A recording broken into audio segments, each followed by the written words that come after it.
So about a week has passed since Isvald had taken back his ancestral home.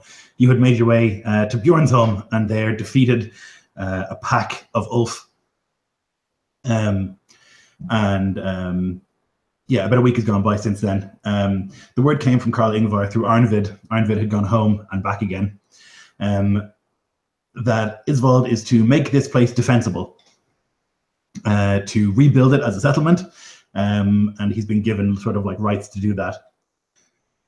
And so for the past week, you've been kind of wrestling a little bit, but you've been, putting, digging ditches, putting buildings up, tents and stuff like that.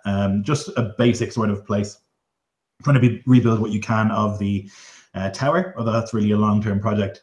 So that's what you've been doing for the past week or so. Wisla has been in the process of drawing wards and runes around the territory. She's been guarded by various people and going around kind of marking the borders of this territory with runes and wards and things like that. So that's kind of what you've been up to for the past week. In that week of like hard labor, I guess, probably the first hard labor you've done in a while with people, Vagnar, how does it feel to be like back in civilization? It's a lesson that he learned a long time, that falling into rhythm with other people is something that is essential in this culture. It's how you row effectively, it's how you farm effectively, and it's how you build fortifications effectively. Vagnar's muscles are strained. You can still see scratches and scars across him from the battle a week ago now. And he finds himself looking around as if waiting for someone to call him out, for someone to point out what he is. But so far he has not been troubled, and he remains content, if a little alert. It's mostly fine, apart from when Arnvid is here, who is ostensibly your owner. He seems to think it's his job to give you a shit time, and he goes out of his way every opportunity to like slap you in the back of the head or like push you into the muck or like, like all these like little minor annoyances, just like reminding you that you are a thrall and that you are not a person here in this community. While the rest of the people have taken a shine to you to some extent, like you're working hard and that's what they need. And that is the quickest way to bond. And so you are not slacking. And so most people, you're another hand, which is what they need. Feidhelm, you have been in your usual capacity bossing people around during this. So yourself and Isvald have kind of been like drawing up plans and like looking over maps and stuff of the area, and have been setting up like a really basic defense. Like a thing like digging a ditch, putting in some palisades, things like that, really basic stuff, just in case something comes by land. Isvald is very concerned about the approach by sea.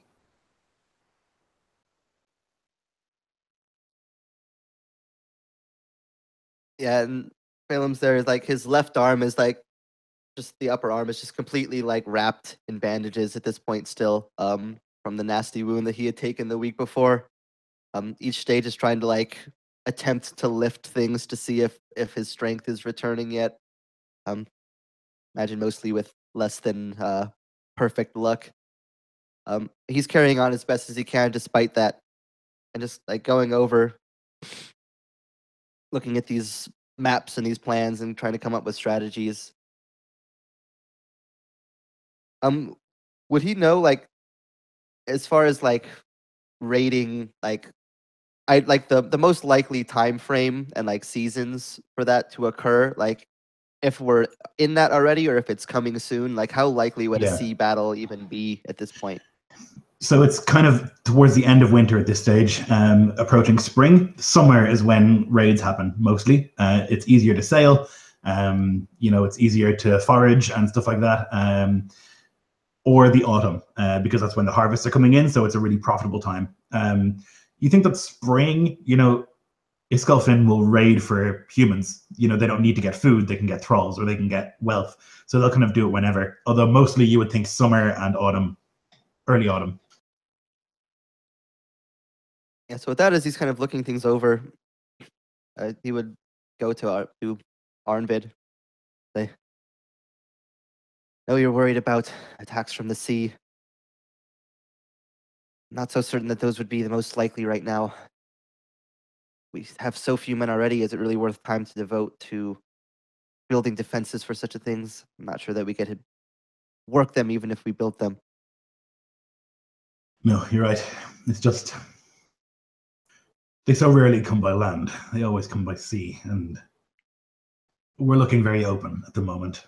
And he looks, and you're kind of standing in this hollowed out room, and there's like a wall missing of the tower, and there's like a natural sort of not natural, actually, it's built like an escarpment, like a steep hill leading up to the tower from the beach, and there's like a sort of path that like winds around leading up to it. So there is some defense, if people were going to land at the beach. They could also walk all the way around if they were inclined, or like land on the other side of the beach. It's not a perfect defense, but it's something. So he's kind of looking out at the sea and the sort of crash of the waves, and he kind of just like nods his head. For now, I guess we can focus on the land. Yeah, the hold here does us no good if the hold itself is still in ruins. It can come by sea or by land. It won't make a difference right now. I think we should have time to build a foundation first. Make sure that this place is established, that we can make sure we have supplies incoming when we need them. Basic defenses from bandits, thieves, wolves, anything else. We can focus on the raiding once we have an established base, but I don't want to divert resources where they won't be useful. As you say, I agree. So another couple of days go by, people working until a rider arrives from Karl Ingvar's. He makes his way very quickly towards Isvald, who is normally in charge of this area. It's his hold, but you'd be standing with him, and he would say, "Karl Ingvar has news. Edelega, which is one of the villages on the very far side of this peninsula, they haven't paid their tithe. There's a villager came to the Karl to report that there was visitors and that there's a refusal to pay the tithe. We need you to go and encourage them to live up to their oaths."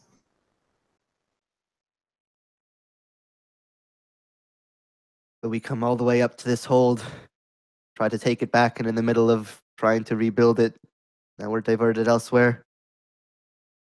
Well, there are many here who can work. The Karl made it quite clear that Fisla is meant to stay here. He believes, and rightly so, that her wards are essential to keeping the Iskolfin away.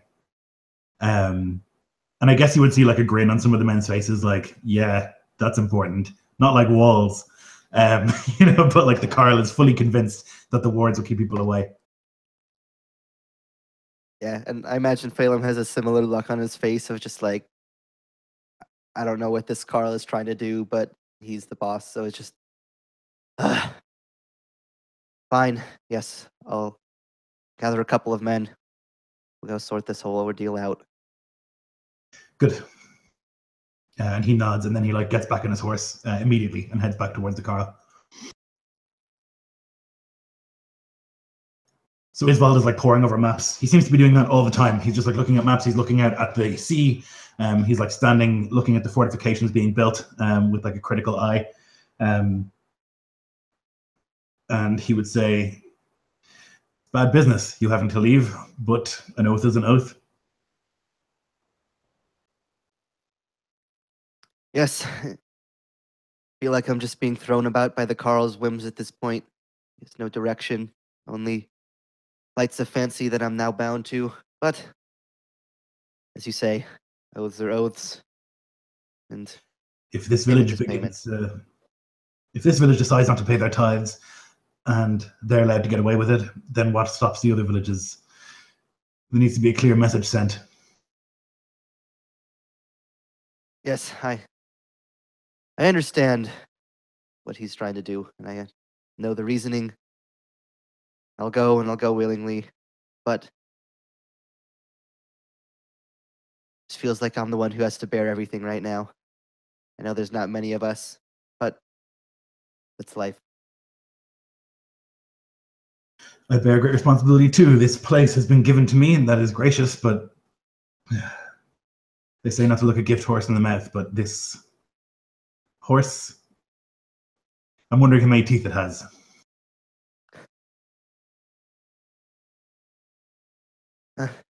Judging by all the holes, clearly not too many. Yeah, he would crack a sort of smile before returning to his usual grim visage.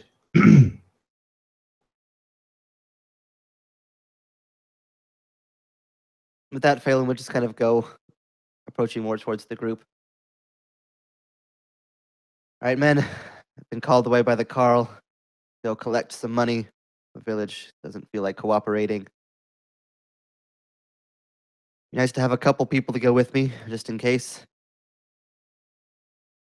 I don't want to take too many away from the work here. There's a lot that still needs to happen.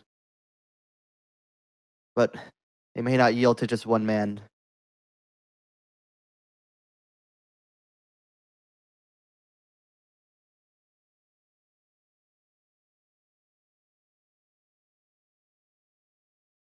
If there's any who feel like going, then I'll be happy to take a volunteer.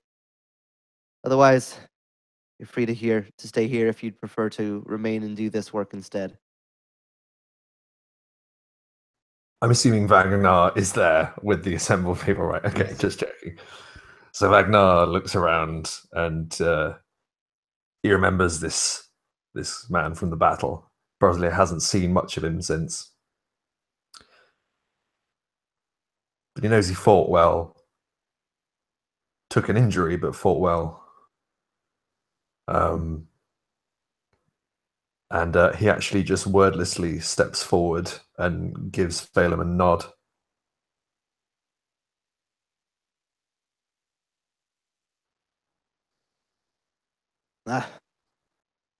Foreigner wants to come and prove his worth. I'm fine with that. Arnfeed looks and he raises an eyebrow. Typical fucking work-shy Sculfin. Like all of the other humiliations, Vagnar ignores it. Yeah, and Phelan would just kind of give Arnveed a look, as if to be like, I don't want to do this forcefully, but am I allowed to take this person? Yeah, he would just incline his head. The rest of the men are looking around and they it's gray and cold, it's raining, and whatever but working here, at least they can go into the stone walls of the castle. It's a couple of days to Edelega, and it's cold and raining, and they're looking and they're like, do I want to walk all that way? And you can see a lot of them are just looking down at their shoes, or looking back at the palisade and the various fires and campfires and stuff. They don't seem keen. So I'm guessing Phelan would probably know, but I don't necessarily think that I do. So in a situation like this where people are not paying up, how likely would that sort of situation be to result in conflict, or would it just be okay, the people with swords are here, let's pay up and move along? I think you would think it's likely that arriving there is probably enough for them to go, oh, okay, shit. But I mean, you can't know for sure. Maybe there's somebody there. Maybe, there's something has happened. I mean, your man said that there was an unpleasant element and some visitors had come. What that means, maybe it could be anybody, So I think you think it's unlikely to be violent.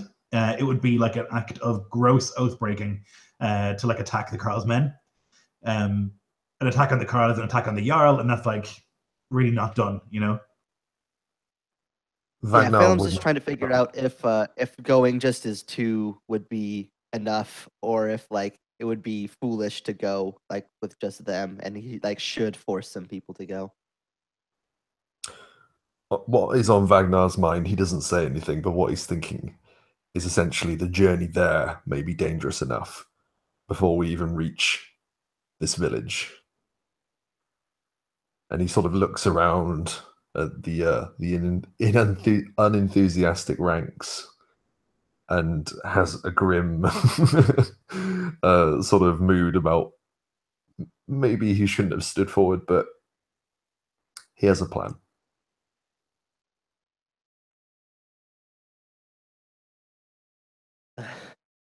No one else feeling up to task, huh? There's like a ripple of a look that goes like down the line. They're all like looking at each other like, no, you do it. No, I don't want to do it. You do it. They're all just kind of like not making eye contact with you. You know, they're all trying to like pretend like you're not standing there waiting for someone to step forward. Like, you know, these men are cowards. You know, they just like don't want to make an unpleasant journey. They're just like more lazy, I guess, than afraid, you know. Vagnar meets all of their eyes intentionally.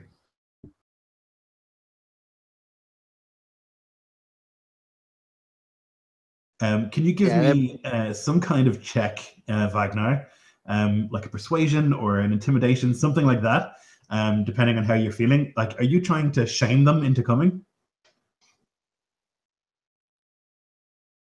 Sorry, I clicked away to the character sheet. So, yeah, basically, yeah, kind of trying to shame them. I've just looked it up. I think I will use intimidation. I was considering deception just to try and trick them into coming with us. But there we go. Okay, that's all right. Let's see. That's a 15. Okay, so there's this look that goes through them, and you can like read it very clearly on their faces. Like the thrall is going, and like we can't be out honored by a thrall. And there's like this like, ugh. So like two of them step forward. Like, all right, I suppose. And there's like this grumble. They don't really say anything. There's just like a that goes through the two of them. Good. And Feidhelm just like claps like both of them on the shoulders. Should be a fun ride. Says just like completely like almost rubbing it in their faces that they came along, knowing that now they're pretty much locked into it. Yeah, they give each other a look, and then back to you, as you say. Vagnar just spits on the floor and says, "When do we leave?" Would it be early enough in the day at this point to yeah, it would travel? be morning. Yeah. Gather your things. We'll leave as soon as we're ready. Vagnar wordlessly does. Yeah, the other two do the same. They like make their way over to like their little tent or whatever and pull out their, you know, their like armored clothes, really just like thick jackets, padded jackets and stuff like that. They put their axes in their belts, shields on their backs, and they're ready.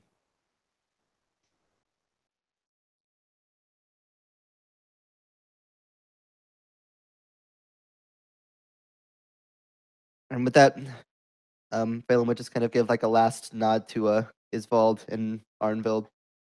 Just,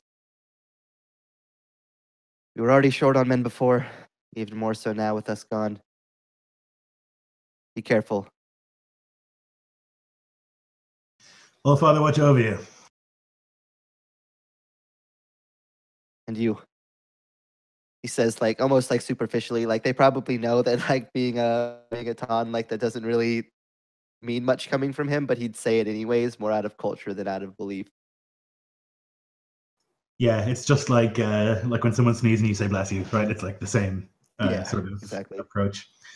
So you guys begin. You can saddle up and begin riding directly westward. Do you want to follow the coast, which is like the most direct route? Or do you want to, like, if you go through the land, there's like this, you wouldn't even call them mountains, but like big hills where there's another village about halfway between Adeliga and here. Yarnvik, so you could stop there if you wanted to like get a night in a house. But it's really up to you. And there's also a fishing boat here. You could sail if you so wished. It would be significantly quicker.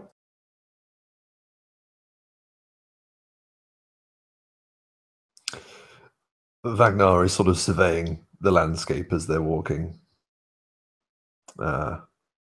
He'd been near this area on his ramblings south. And he kind of looks over to this fawn just to see what he decides to do, as I'm guessing he's sort of the established leader of this expedition. He's curious. Yeah, and Feidhelm would actually like look to the Vagnar and to the other two, and he would actually ask like their opinion. Be faster to go by boat, but you grab a night's rest by going by land. Take a direct route up the coast. What do you guys think? Looking like particularly at Vagnar, trying to like gauge what his response is. Vagnar turns and looks at Karl and Gorm first to weigh their opinions first. So Karl has like this long, really, really long red hair. It's like tied in a braid. And he like scratches the back of his head like as if he's got nits really, really intensely for a second. I don't know. Saying it's quicker, right? That's what we should do. I want to spend as little fucking time in this weather as possible. It seems like there's a good wind. What? We're going to encounter a longship on the way? I don't think so. We should be fine. And Gorm like shrugs his shoulders. It'd be unlikely this time of year, and it is quickest. About you? So it would be significantly quicker to go by boat, but Yes. we have the option of staying in a house for a night, but would staying in that village slow us down as well? Yes. So it'll take you probably the best part of like 4 days to get there by horse. Yeah. You would have to, if you wanted to, like, you're basically going directly west. If you went by the coast, it would be a little bit quicker, but not much on your horses. But then you'd have to sleep outside all the time. You could like make a detour into the actual land, and there you would. There's Yarnvik, which is like another village. You could stop there and like get hospitality and like have a nice night there, and then head off the next day. It would be a lot slower though. By boat, you think 2 days. Vagnar looks to Feidhelm and says, "The best approach is a cautious one. Perhaps if we stop at the settlement first, we can find out more about these oath-breaking bastards." And he smiles, because, oathbreaker.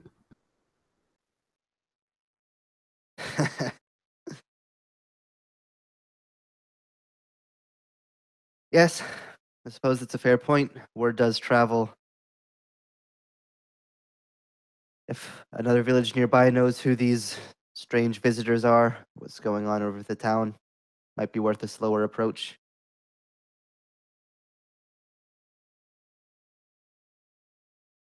Yeah, Vagnar just sort of nods, as if perhaps this would probably be the best way to go. Also, never been a fan of the sea.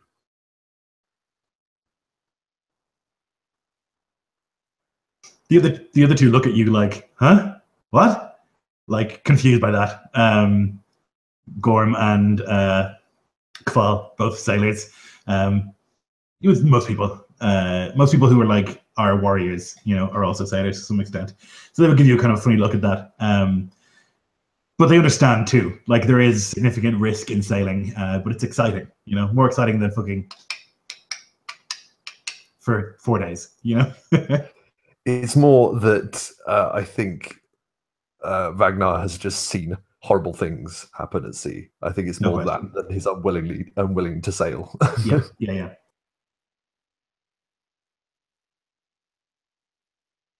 What's it gonna be, Feidhelm? Fair enough. We'll ride to Ingvik. Get a meal, a rest, see what they have to say. Any knowledge that they can provide us.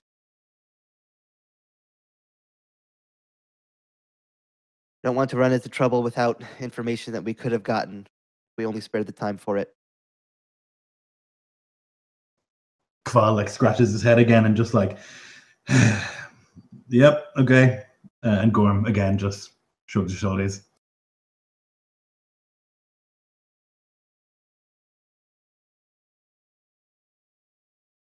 Yeah, Vagnar gives another nod to you, Feidhelm, almost amused by the attitudes of the other two. So you head off on your horses, headed west. Following the coast is the easiest route for now. You sail for a day, or you walk, ride for a day, and then another.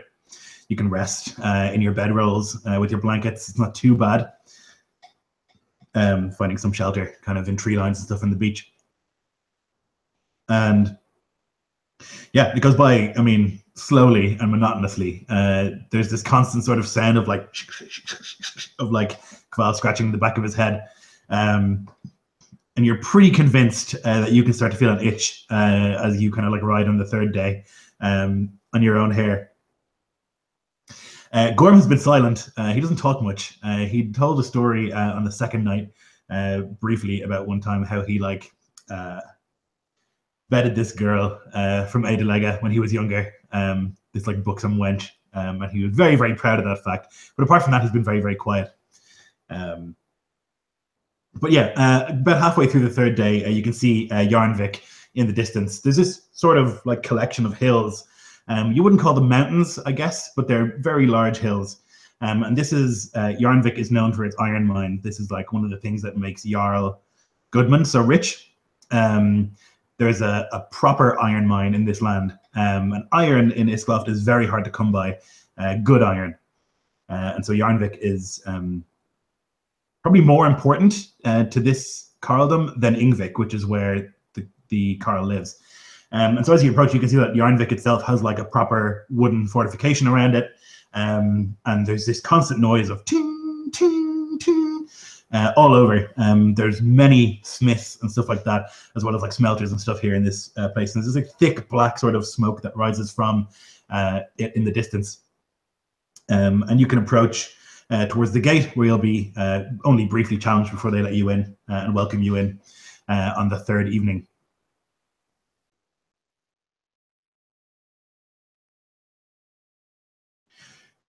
Well, you're the Ton, the foreigner, no, who works for the Karl. Yes, that's me. I'm Vidar. He like puts out a hand. Yeah, and Feidhelm would meet it. Well, if you want to come in, we'll put you up in the Elderman's house. We'll have a boy see to your horses. Appreciate the hospitality. We'll only be here for one night. You can stay as long as you like. Guests are always welcome.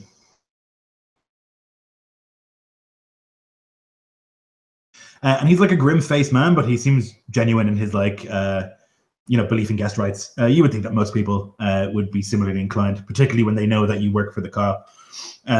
The village itself is like very, very small. There's not many people living here, and most of the people who do live here are craftsmen. You can tell immediately. Like there's lots of different smiths working hard. Beyond just like your usual like weapon makers and armorers, there's like lots of toolsmiths, people making like plows and stuff like that, farriers and things like that all over the place. And there's this real thick sort of smog in this little village, just of like burning coals and burning wood everywhere you go. And you can make your way kind of through, and like built against the hill, there's like this big longhouse, with one sort of cheery looking guard outside. And he like inclines his head as you enter, and you can make your way inside. Yeah, as ever, Vagnar is sort of just keeping his head down. He doesn't really speak to anyone, but he's looking around, making a note of this place. He's never been here before, I don't think, and is sort of marveling at the industry of such a place. Yeah, I think it would be something that like this wouldn't be found north, for example. Yeah, so he notes how critical this place would be to the realm. And yeah, I think like all of the weapons that you would have seen in your life would have been stolen. You know, the Iskolfin don't make a lot; they take. And so, yeah, I think this like industrious little town would be a real kind of culture shock. You're ushered into this longhouse, and it's warm and cozy, and there's like a couple of people sitting around. At the head of this table, there's like a fat man, which is unusual. He's got like a thick red beard, and he's bald. And he's like speaking sort of pretty intensely to the person next to him. It looks like his wife, who is also fat. I don't think that an Iskolfin would ever have seen a fat person before. It's, you know, everyone is lean up there. And so these people obviously have it pretty good. And he would like see you come in and, you know, note that you are like armored and well dressed, and then would think, obviously, these are important people. And he would stand, come then, come. Yeah, Vagnar's expression is one of astonishment almost. I think the only time he would have seen any kind of physique would have been some weird idol to a god or something. Like, yeah. There's nothing. So he sort of is a bit like wondering how these people have got into this state.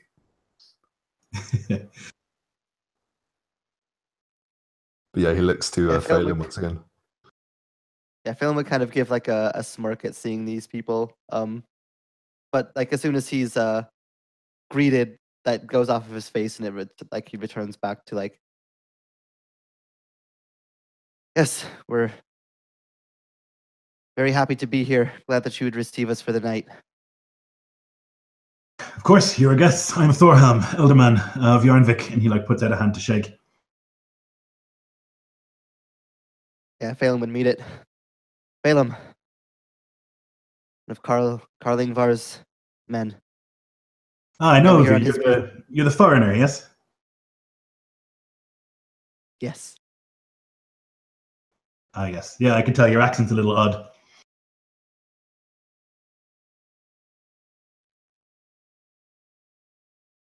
Yes, some things are hard to adjust to.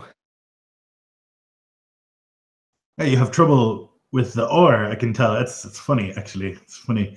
Things you don't realize, I suppose, when you speak a language from birth, you know? But, yeah. And he's just like, you know, making shitty conversation. And probably more tauntingly than he intends it. If Ellen would just be like, yeah, well, we have trouble with the accent. Maybe one day you guys will catch up in steel.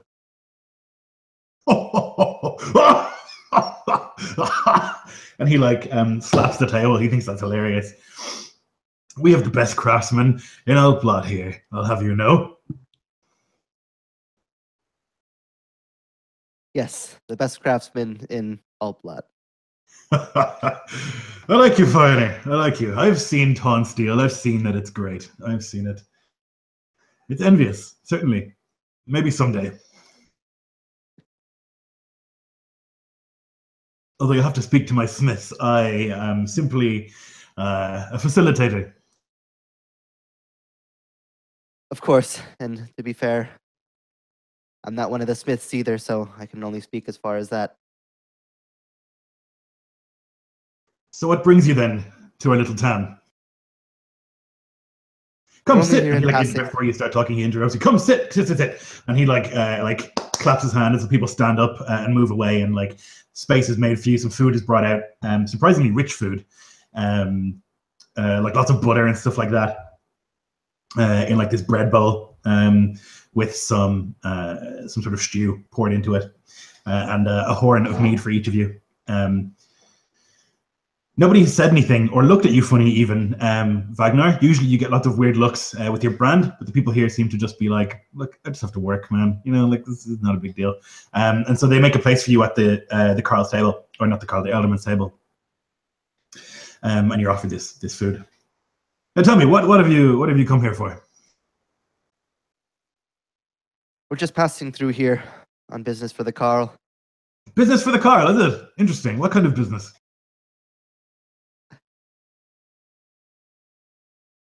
So I guess, would it be something that, like, disclosing that information, would that be like something that would be within reason, or would that be like looked down upon?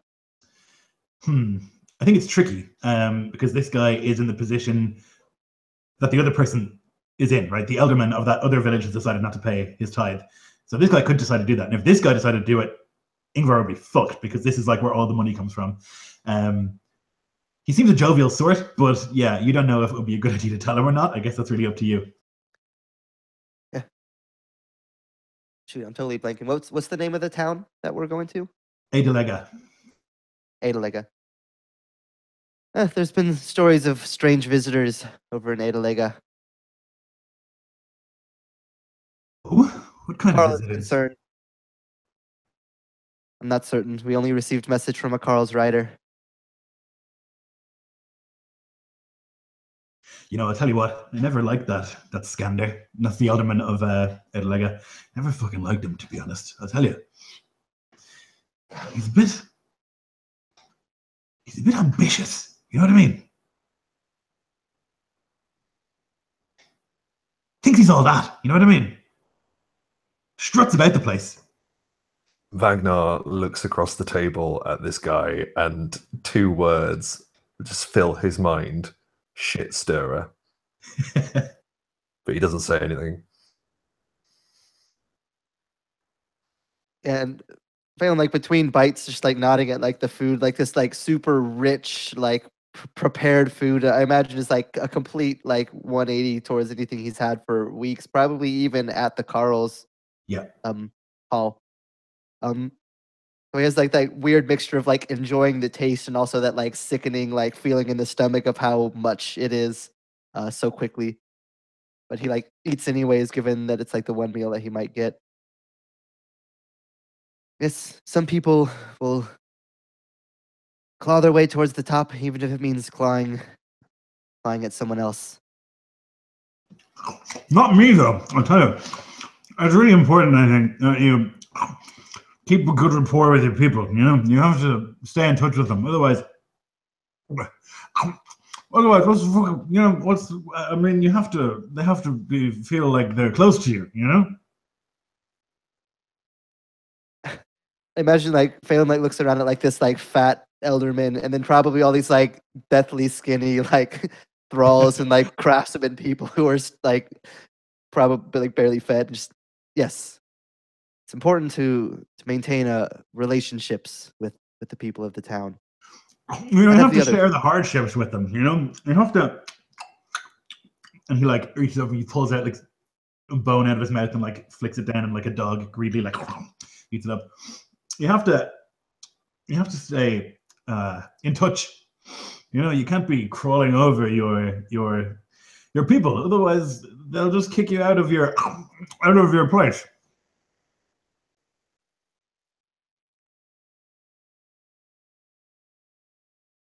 Yes, well, it certainly seems like you have the right idea then. He like it's like almost like spits through a clenched jaw. Well, I've been alderman here for, God, how many years now? 13 years. And in that time, we've had several things, and always the people have voted me in. You could say perhaps they're used to this tradition, but I think they believe that I know what's best for them. And I think I know when I care about them.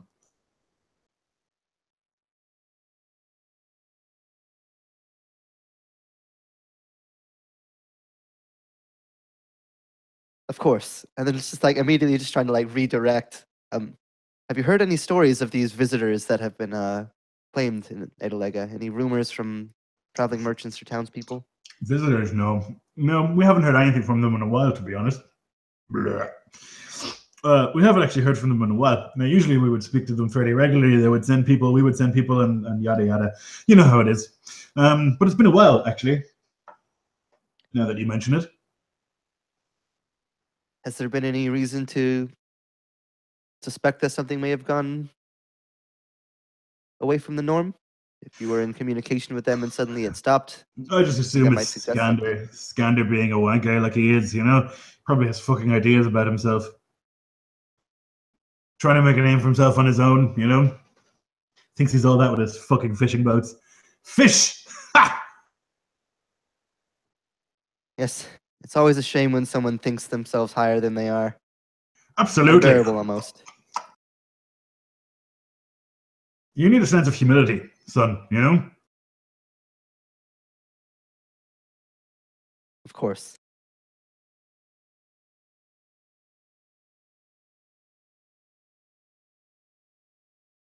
So you're going to Edelega and you're going to investigate? Yes. And then, assuming that nothing is too troublesome, we'll return after that. Shouldn't be too much. Oh, I see. Well, I hope that the All-Father will bless your journey, and I hope that it's pleasant and nothing goes awry when you're there. Of course. And may you continue to receive these blessings that you so justly have. Indeed. Skull. He like lifts his big ale horn and like takes a drink. And Phelan would like match it, and then like it'd be pretty obvious to Vagnar and the other two that like he's just doing this purely out of like eye off. So I'm just going along with it. Like he's not hiding it very well, I imagine. Like just this like I really don't want to be the guy who has to talk to this guy right now, but I also don't want to be the guy who pisses him off. Vagnar also drinks at the same time, but out of the corner of his eye, whilst like his mug's to his mouth, he's just watching the man opposite him is this man, this ale or whatever he's drinking, slopping onto the table down his beard, like, oh. And is not envious of Feidhelm's position at all. He will talk the ear off you all night. He will never stop talking. You will try to get a word in, and every time you mention something, it'll occur to him to say something, and he will just talk over you. That will be your evening. It's exhausting trying to keep up with this man. Considering how large he is, he seems to have boundless energy and enthusiasm, and very convinced that he is an excellent elderman. Now, the people in the town, if you talk to them, they seem to think so as well. He's brought them success and prosperity, which is probably why they put up with him, because he's fairly insufferable, but in a sort of jolly way. As the night comes to an end, it's almost like there's a ringing in Vagnar's ear, like he's been in a nightclub or something from this guy's talking. Yeah. Just endless.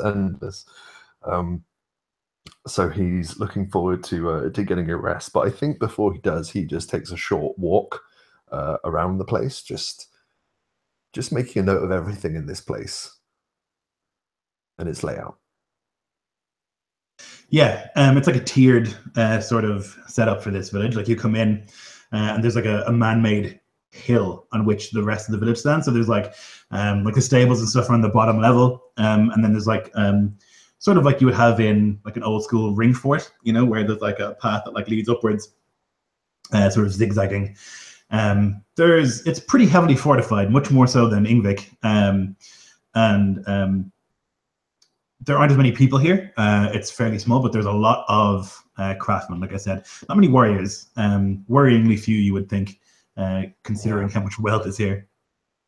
And that's what Vagnar's really focusing on, that this place produces more than Ingvik, is better fortified than Ingvik.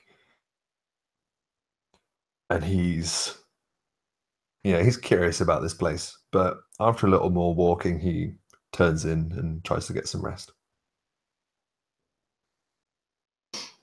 And perhaps something that might just be notable, especially to Vagnar, is that Feidhelm wouldn't like even bother to like ask where you were going or like send people to watch you. Like even with your history and your thraldom, like he just wouldn't even make any note or care about it. He would just let you go about your business.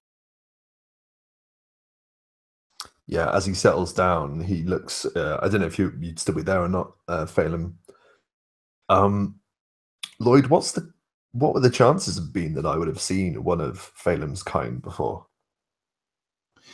In Iskolfin, pretty low. So the country of the Ton is fairly temperate. It would be similar to like Sotafjord and like the southern lands. So I think that most of them come and like stay in those places and work as mercenaries. It becomes more cosmopolitan the more south you go, and the further north you go, the more it becomes like isolated and like pure to some extent. Like Iskolfin is almost entirely filled with Iskolfin. No one wants to go there, you know, and that's like what happens the further north you go. So I think that you probably wouldn't have met, or you might have met or killed sometime, but you probably wouldn't know any, you know? Yeah. So he doesn't know an awful lot about him. And he says, your homeland, is it like this? And he sort of jerks his head to the settlement that, well, they're obviously in, but still. Not quite. Make it about 5 times as green and but 10 times more worth of steel. Get within the ballpark.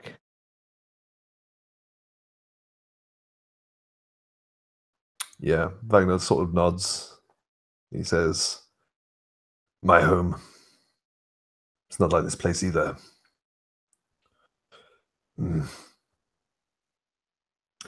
Lloyd, had there been people walking around with brands like Vagnar's? Are there many thralls here?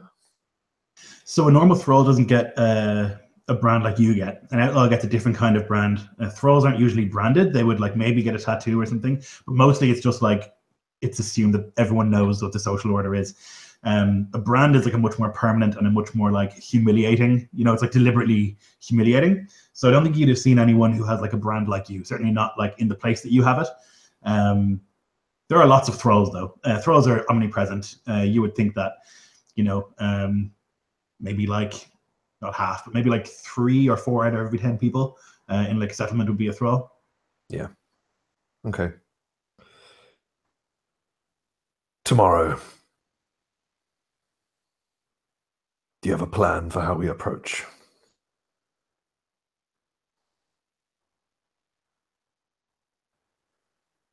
Well, one of the Karl's warriors.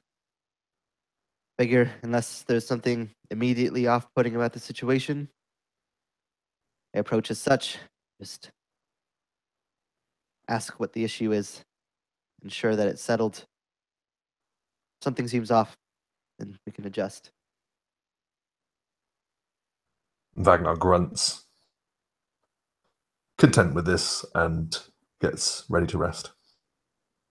So you can find space in this long hall, like on a bench or something. You can pull some furs on top of yourself. You know, as the embers kind of die down and people head off to their various homes, you can sleep here in this warm and comfortable house and get a good night's sleep in.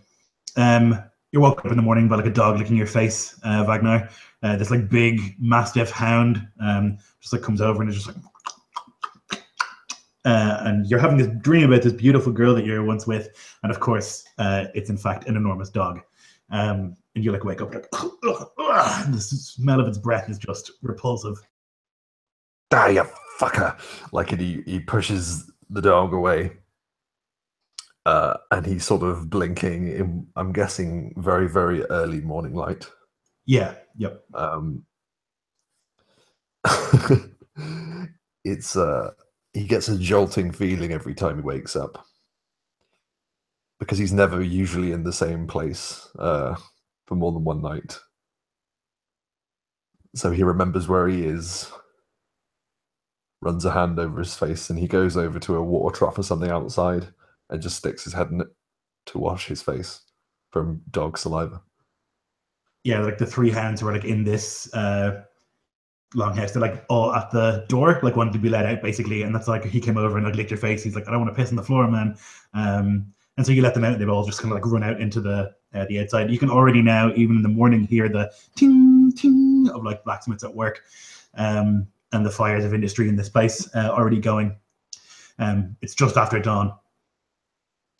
Yeah, there's a cold bracing air that hits Vagnar's face, even more so now that it's wet from the trough.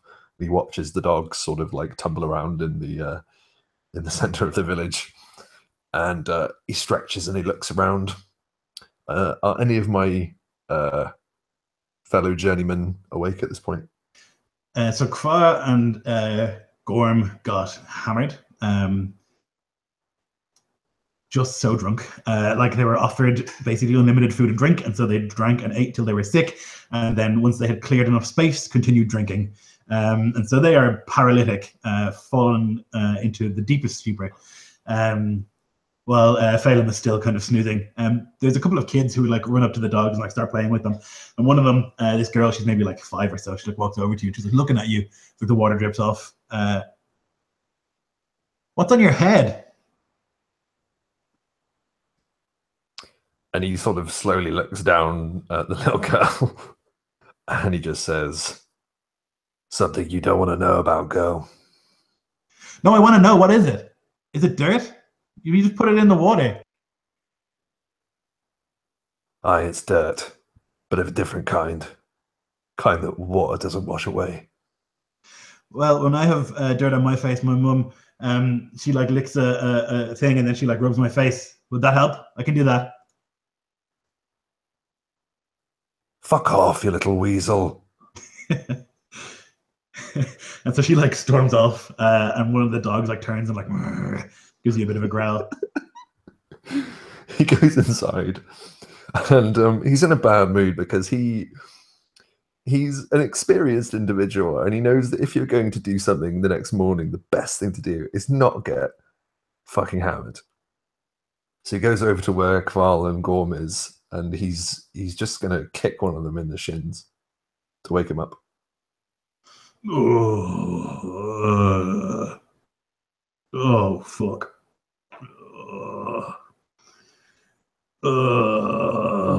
What? Oh god. Rise and shine. Oh. And he just like stands up and then like legs outside, and you can hear like this splat of puke hitting the floor. Yeah, I think Vagnar is just gonna like do the same to the other one, and then he's just gonna go to his equipment and start fixing it. Maybe having a chew on some leftovers that's been left from the glorious feast that was had the night before, clearly by one man. And I imagine all this nonsense would stir Feidhelm up as well. In much more of a reasonable condition than these two people who got a little too crazy are currently in. Yeah, it takes a couple of minutes, but the two of them eventually kind of like puke up their remaining alcohol, put their heads in the trough, and like brace themselves for the morning. And like you can see Kavar come in. He's just like slapping himself in the face, trying to wake up properly. He like walks over to the table and like picks up a big hunk of bread and is just like chewing on it.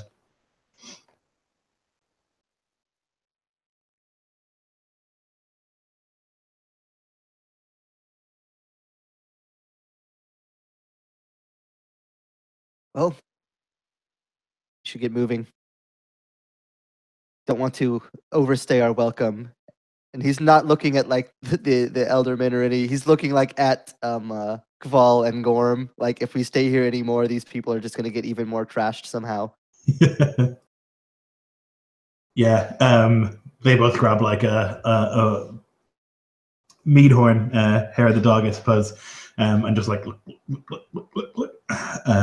And they're like, oh, okay, all right, let's go. And you can make your way outside through the sort of ding ding, and you can see the two of them like wince every time that there's like a loud hammer strike, until you get to your horses and you can leave. Yeah, Vagnar's still getting used to being on horseback again. I think it would have been a little while. But is still pleased. Morning air. You've got a journey ahead of you. It's a good feeling. His stomach's full, you know. Pretty good, all things considered. So you start riding towards Edelega. You think you'll get there by this evening. And again, it's fairly safe within these lands. You know, you don't need to worry about banditry so much. Most of the people who live here like choose to live here, and they live in villages and stuff like that. You go buy a few like farms and stuff like that along your way. You can like stop and have lunch in a farmhouse. People are welcoming. It's always the case. And by that evening, there's like a fog rolling in as you approach the coast where Edelega is, and you can see behind the village that there's like this huge remains of a statue. It's like a leg, which is what's left. And the leg is maybe 30 or so feet high. This like stone carving of like what was obviously once a very large statue, but now just this like crumbling leg. In the shadow of that leg, there's this village, not heavily fortified. It's got a palisade like everywhere has. This is on the coast, and so you would be sure that these people are defended. And you can approach as the fog rolls in, and there's like a boy, maybe 16, standing atop the gatehouse. He like looks. He's got like a torch, and he's like holding it out in front of him he's like leaning over the gate to try and see who you are. Yeah.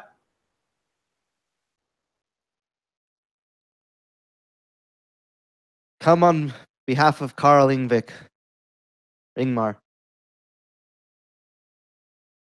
Need to speak with the elderman. And he like turns back behind him, and he like obviously talks to somebody quietly. I don't fucking know. You can hear this like hushed conversation of like some sort of panic, it seems. Or would you deny one of the Karl's warriors entry? Just fucking let him in. I don't know. Look, you tell him. I don't. Yep, that's fine. Welcome to Edelega. And he like motions, and then there's like this. These like wooden gates are like pulled open, and you can enter. Yeah, Feidhelm's like immediately like off-put, obviously, by this. Like the warmth of like the night's rest and good meal is like immediately like lost in the midst of now this like deep suspicion. Yeah, it's evening here, and there's like a fog that's rolled in, and most people are not out in the street. You know, like most of the doors are closed. You can see that there are like fires lit in all the houses and stuff like that, and smoke. But most people are indoors.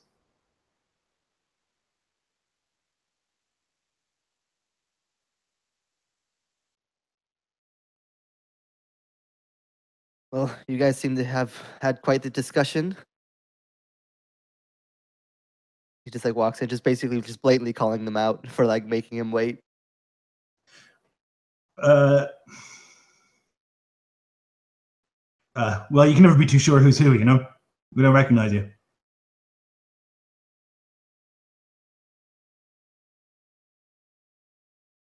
Of course. I mean, sorry, we didn't mean to startle you. We just have to be careful. It's been dangerous around here. You know, it always is, being this far away from Ingvik.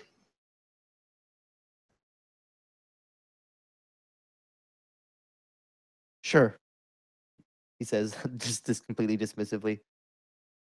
The Elderman's house, you can see up on the hill. In a rare display of speaking before being asked, Vagnar walks up to this 16-year-old kid and he says, "You've had visitors lately, boy."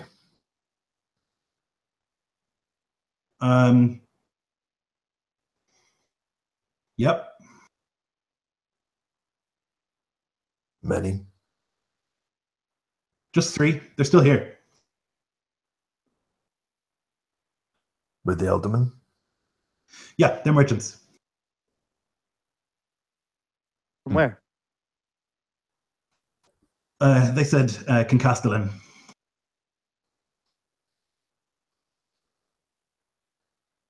Now, he leans in. I don't know how true that is, because one of them's missing an ear, and I know that people from there are posh.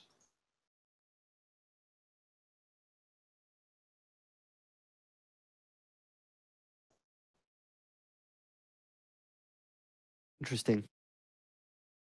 Kind of like looks to Vagnar like anything else that you want to ask before we go? Shakes his head, giving Feidhelm a knowing look, as if I'll talk to you about this when we're not next to them.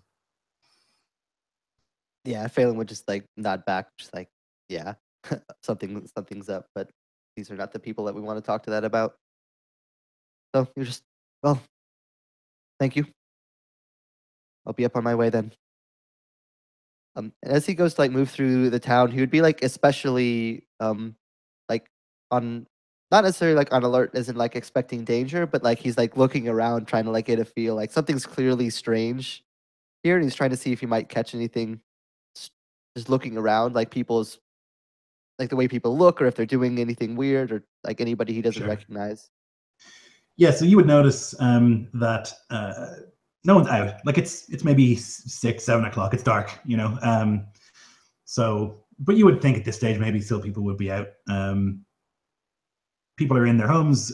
Fires are lit. It looks like everyone's kind of settled in for the evening. You can hear music coming from the long hall of the Alderman.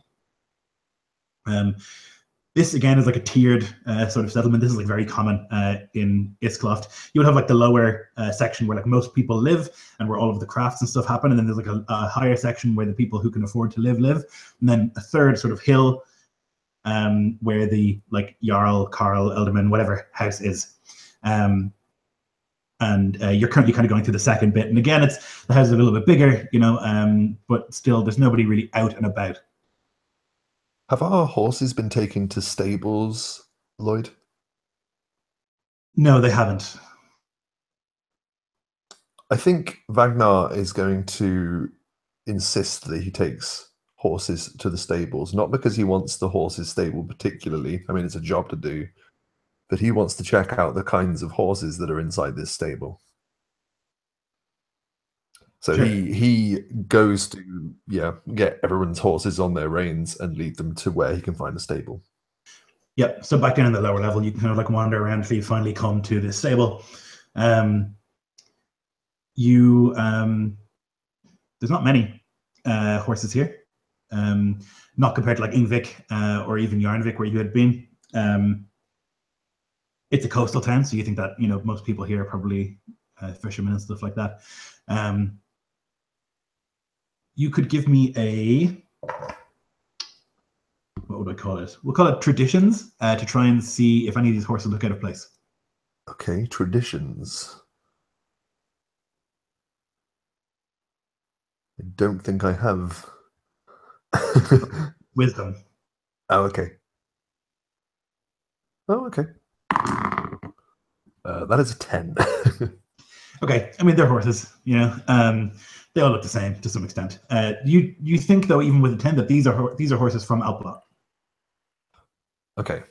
It was only because he thought, well, maybe if they didn't arrive by sea, then maybe they might have like a warrior's saddle rather than a merchant's. But anyway, so he makes sure. You would sure think there would be a difference too between horses from like further south and further north you get. They kind of become, you know, shorter and like shaggier. But yeah, nothing obvious.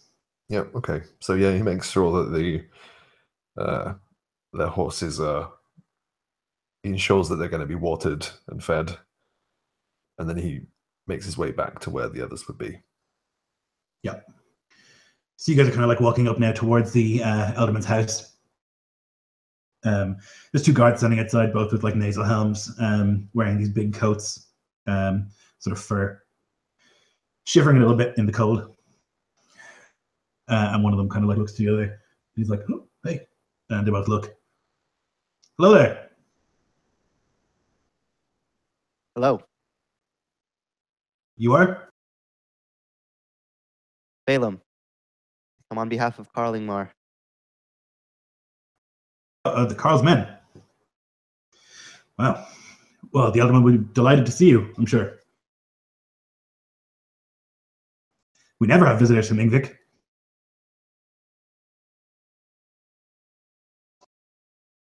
And the other one says, actually, yeah, we never have any visitors. Feels like like we've been forgotten almost.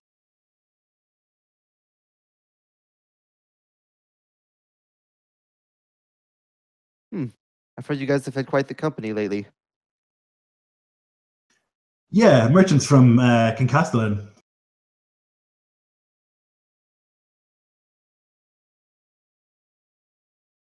Any idea what business they're on here? I don't know, merchant business.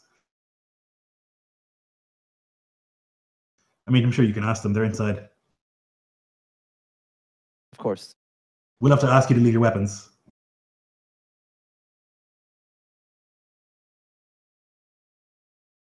And why is that? Well, there's no weapons in the Alderman's hall.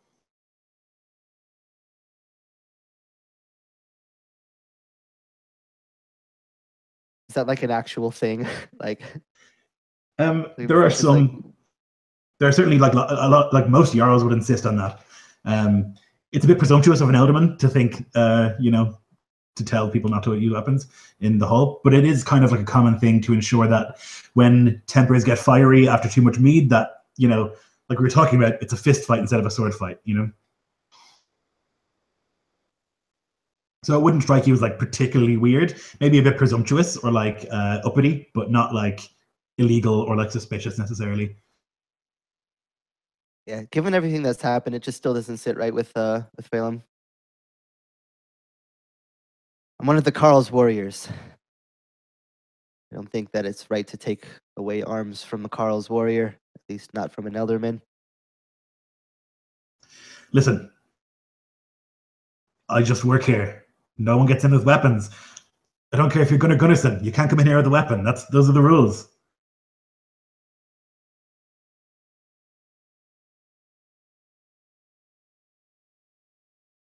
No one in there is armed except for the Elderman. And that's only in case somebody tries to hurt him.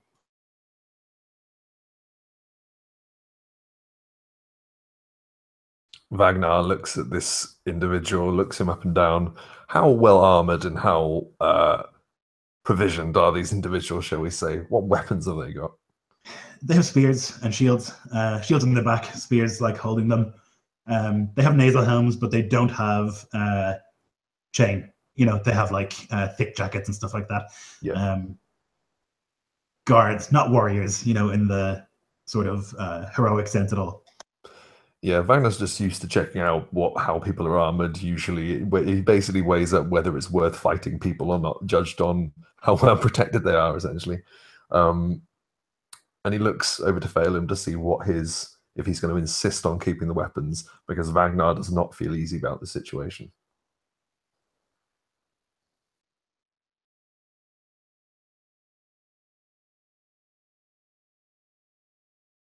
Look, I know you're just doing your duty, but I'm not sure that the Karl would appreciate hearing that people like yourselves saying things like you have been, people like me doing only his business. If the alderman has a problem, he can say it to my face. I'll be gladly to abide by his word. I'll not be commanded by you. And he like looks at the other guy and he's like, they're looking at each other like, what the fuck are you supposed to do here? These guys are warriors and I'm just like a guard. It's just my job, man. You just look like, I can get him, but I can't let you in here with weapons. No one's allowed in with weapons. I'll be waiting right here then.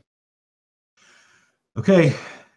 And he looks at the other guy and he's like, you'll be okay? And he's like, yeah, I'll be fine. And then he goes in.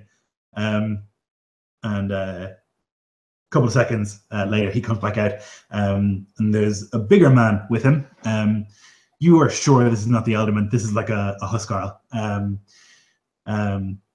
He's very tall, has a shaven head, and a shaven face, which is unusual.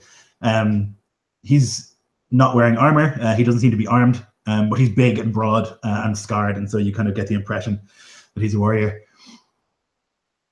What is this? What's happening?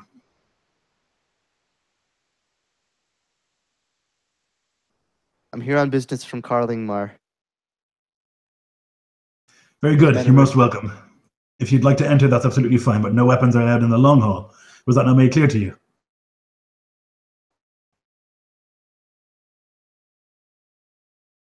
It was made quite clear, but doesn't feel right to me. I understand. I too am unarmed, and I am meant to protect the alderman, but this is a longhouse of festivity and of peace. There is no dispute here. No need for weapons.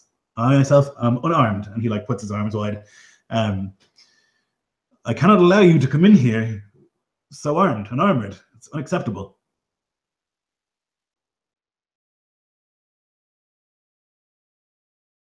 For someone so unarmed, you sure do like to tell me how unarmed you are. You are the one making a big deal about coming in here with no weapons. I would question your motives in coming in heavily armed into a long hall.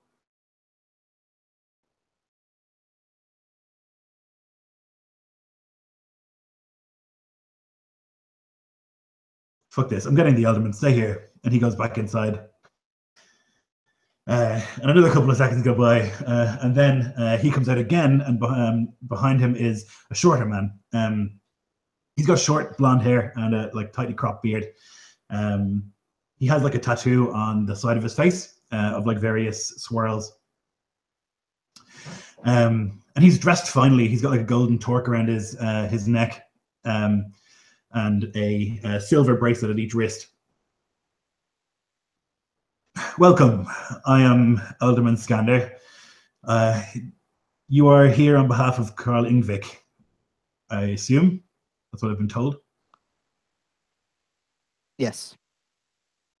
Very good. You are most welcome to enter, but you cannot come in with weapons. It has been iterated to you twice now. No one in here is armed, apart from myself. I assume you know why we're here. Not a clue.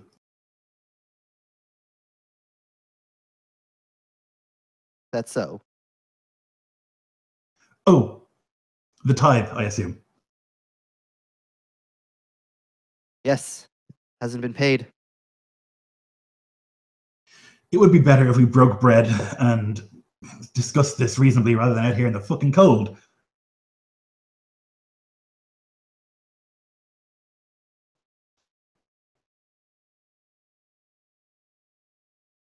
Your weapons will be kept in the hull. You will be in sight of them at all times. If you think that there is danger, that is fine. There is no danger.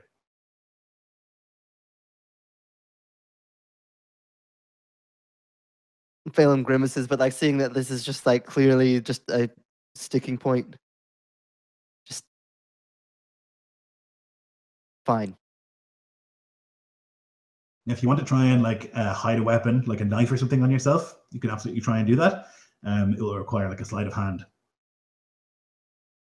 I like to think that Vagnar keeps his flint daggers, because I imagine they're quite small, concealed. So I will make a sleight of hand check for those two, if you don't mind. Oh yes, in fact, I think I have expertise in this.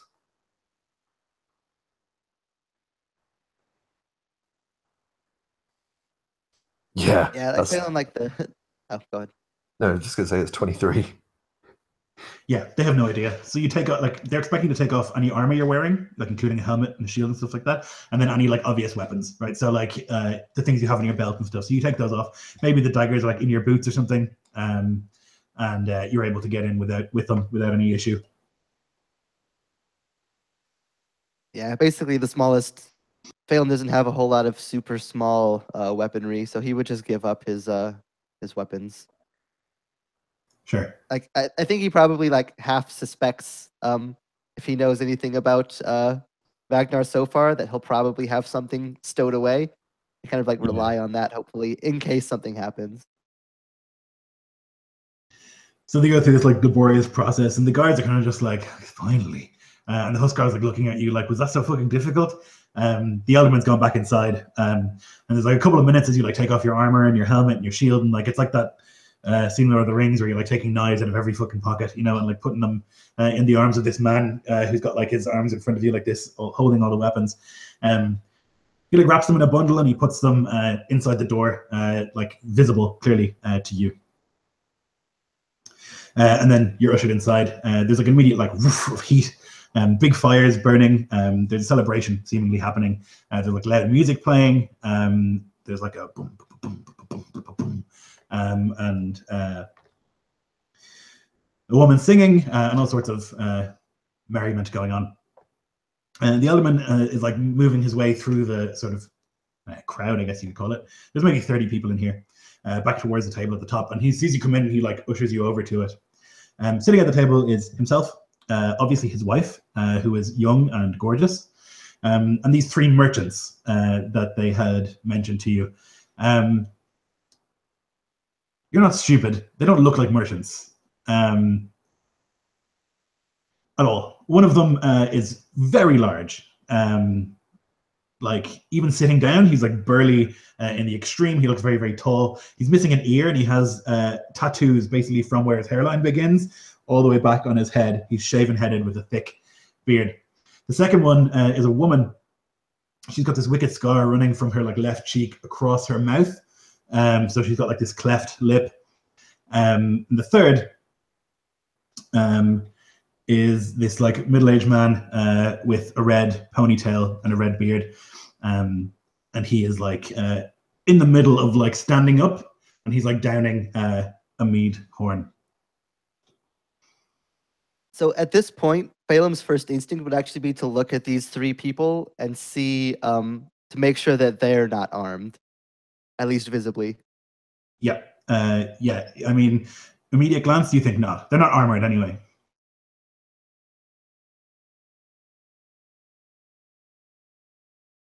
Yeah. So with that, Feidhelm would just kind of like try to like hide the almost aching of his head of like confusion before just like going up to the alderman's table, and whatever spot would be given towards him, he would sit down. He would like wave, and a thrall would come over with like bread, salt, mead, and some meat provided to you.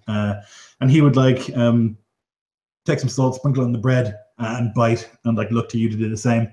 And I assume you do so. And he would say, "You are welcome in this hall. I apologize for this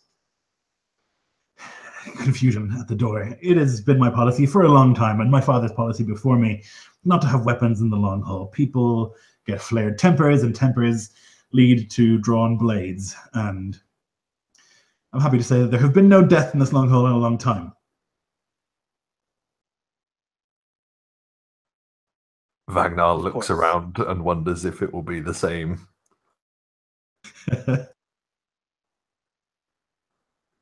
So this is like celebration that's happening. Like, is this like accompanied by like a feast, or like what's the kind of surrounding scenario like right now? Yeah, it's kind of just like a party. It seems there's like a session, you know, like there's music and there's drink, and like it just seems to be like a good time. There doesn't seem to be like a reason. That's just what's happening.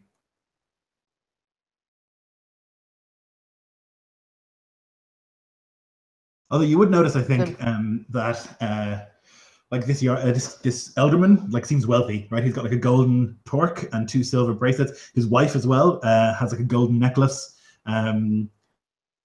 Very wealthy for Elderman. And for a fishing village. Yes. Okay. Vagnar looks expectantly at the Elderman for some kind of explanation, because he promised us one. You're here about the tithe, I understand. We've not paid our tithe because Karl has done naught to protect us. Not in years. We are far from him, out of sight, out of mind, it seems. We are far from his hold, it's true, but we owe him allegiance only while he upholds his responsibility to us, and he has not done that. He has stood by while raiders come and take our people as thrall, while raiders come and take our wealth. And so he has broken his oath to us.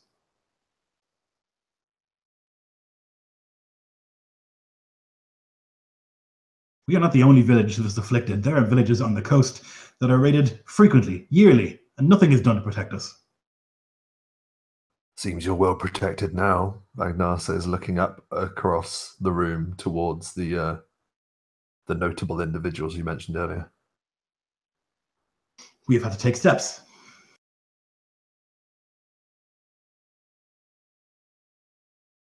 What kind of steps? To ensure our safety.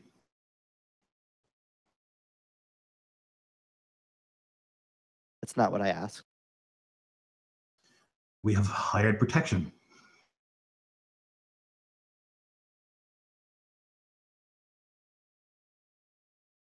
Phelan's gonna like look across at seeing these like three people. Would it not have been easier to seek protection from the Karl? Do you think I have not tried? Do you think I want to be breaking my oath? I don't. Countless petitions for warriors to come here and no response. Yarnvik gets all the attention because they have iron, and somehow we are not important because we have fish. We work hard here. We have lost too many daughters to the Iskolfin. Like Phelan thinks back to like the other villages, like basically none of them have warriors. Like even Ingvik hardly has warriors. The Karl's men are stretched thin. Cannot be everywhere at all times. No, I understand that. But that doesn't help us when they come.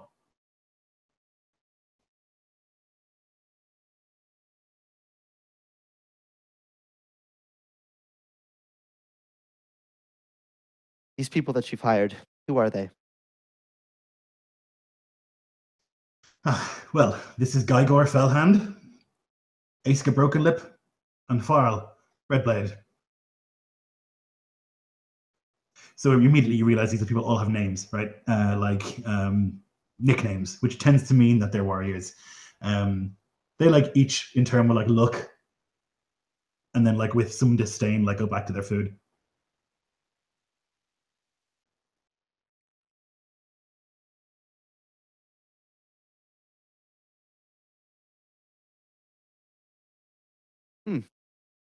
Interesting. The word that, from what I had heard, these men were merchants. Obviously, that doesn't seem to be the case.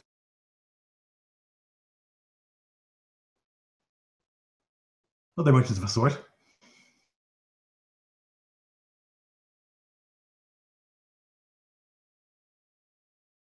Everyone's a merchant of a sort, if you want to be like that. It's not helpful. These men came with gifts and offers of protection. That is how a Karl acts. They give gifts, they are kind, and they look out for their people. Karl Ingvar has done nothing of the sort for us for years. Where are these people from? You know that.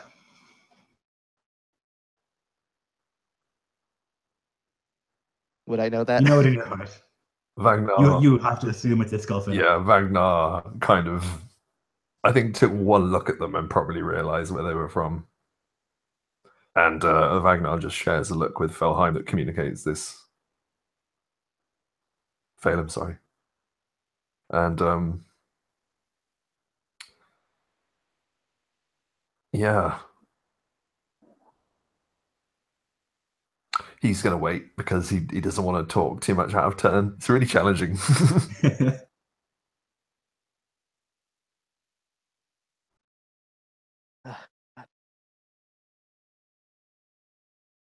It's like Phelan's like conflicted, like right now, like on one hand, like he's the Karl's warrior and he's been like sent here to collect the tithe, but like it's hard for him to like, especially outside of the culture, to like fault this elderman for what he's done. So it's like he's not exactly sure.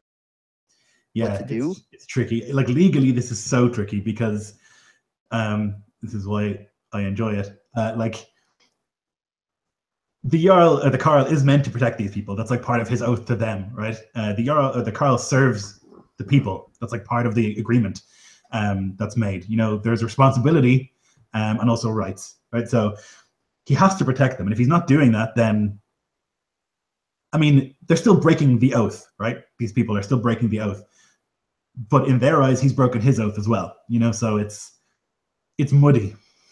Yeah. Vagnar's mind goes back to the discussion of the Karl being more fanciful and thinking of the wards that were going to protect people. A man who doesn't clearly have his mind on all matters of ruling his lands. And true, perhaps his oath has been broken, but the services protected by our Karl has been replaced by those of the enemy. And that is most, in Vagnar's mind, doesn't matter where you're from, that is worse. So he can't say anything, so I should shut up.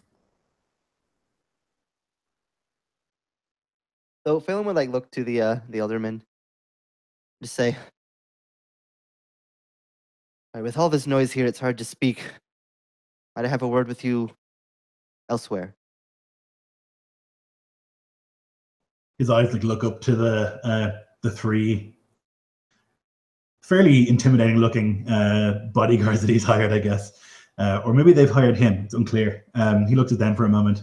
And the big guy, Gygor, like looks and he gives him a nod. And he says, of course.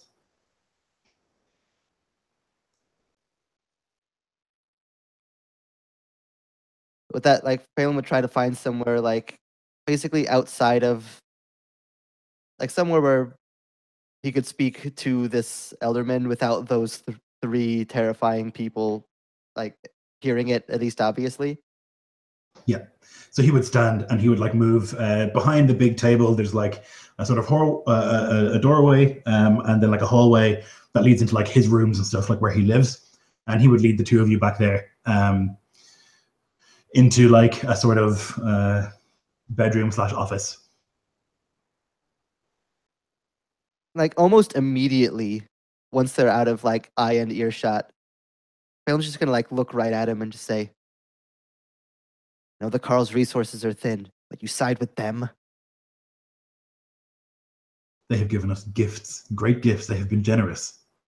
Gift givers, ring breakers. They have protected us. What has the Karl done?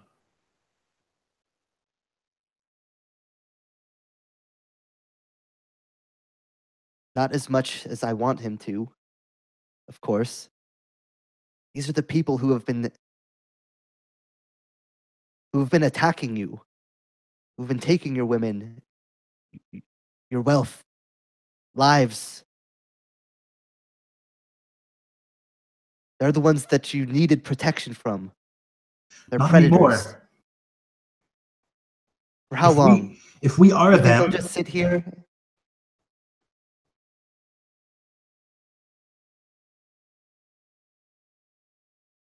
he says, They're raiders.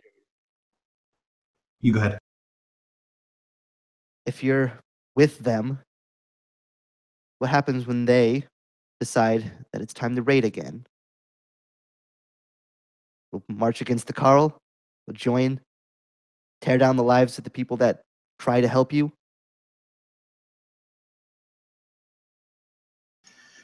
Cattle die, kinsmen die. You yourself will die. One thing that does not die is the judgment of a dead man's life.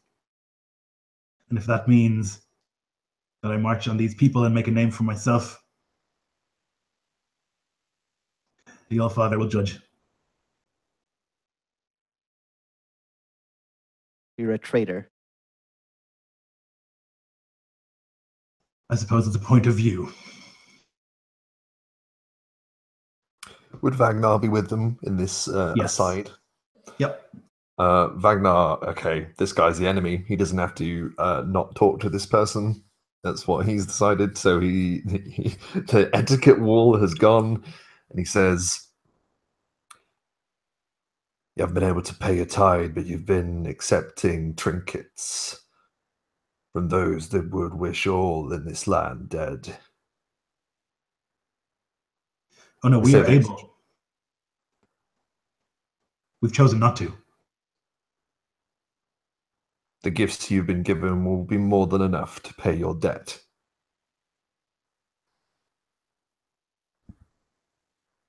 A debt for what? What does the Karl provide? Nothing. No protection. Only intimidation when we refuse to pay. He sends a fucking outlaw to muscle us into paying him for services he has not provided. We're providing them now. You're the first of the Karl's men we have seen in many months. And they are always suspiciously absent when raiding season comes.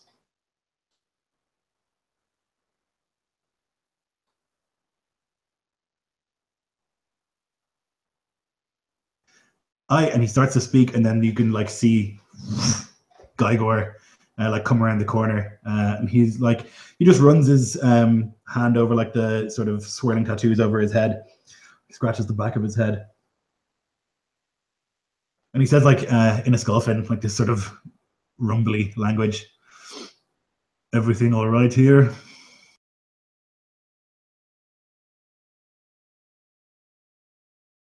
And the alderman turns. Fine. And that's we'll take a quick break. So we're back in like 2 minutes. I just need to go for a whiz. They won't be fine, Lloyd.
Right, I am back.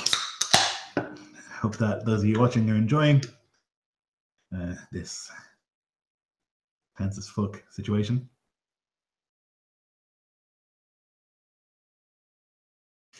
This is so brutal. Really putting you through the fucking ringer today, Jeff.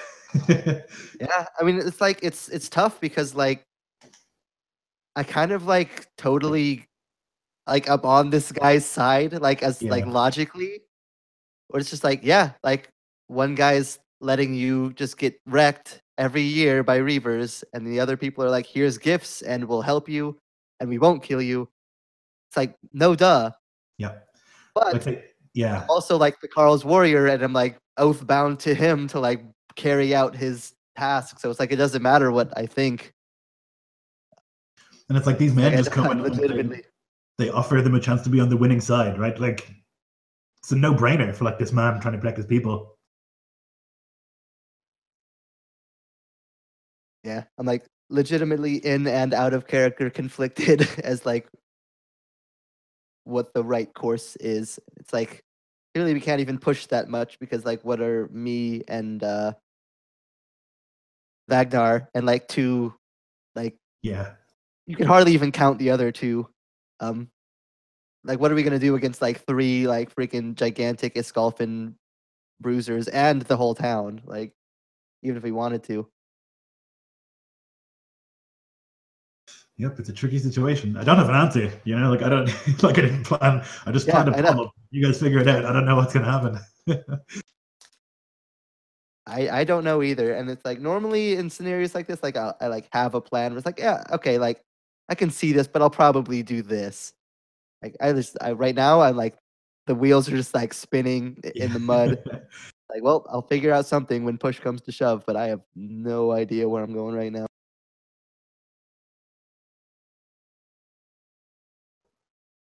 It's tricky because I'm usually quite outspoken in games, and in this one, I'm like, I'm not allowed to be. So I feel bad in a way, Jeff, because you're having to carry a lot of the weight of this, but I'm having to do a lot of inner monologue. Another thing where, like, if you pick a war leader, you got to expect to be doing a lot of talking, right? Like, if you, it's like we talked about using the satyr and expecting a bad time. You pick a leader, you got to be leading, you know? Yeah. Which I like as well. It kind of, again, like, enforces like the role play of a role beyond the mechanics, you know? Definitely. I love it. Yeah, no, I like it. It's tough. Like, it's not usually the type of character that I play.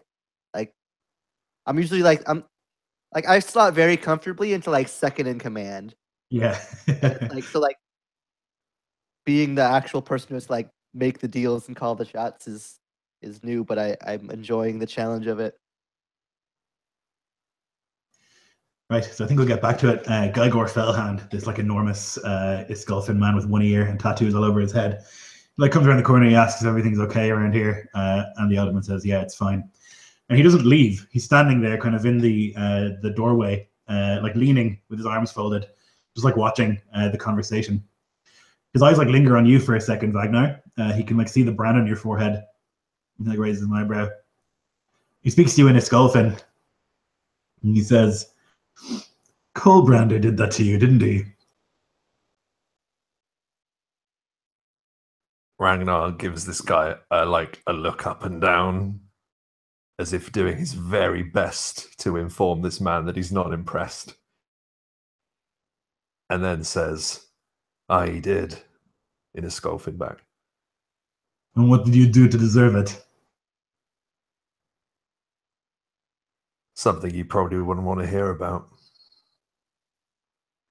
No, probably not. And what? You switched sides? You joined these sheep? I still hold the weapon. You carry trinkets. Did not know that the Osculfin had to pay their way into the good graces of Southerners. We don't have to. We decided to. It seems to me that there are 4 warriors here from the Karl. Only 4. Of how many? What if those 4 were to go? How many would be left?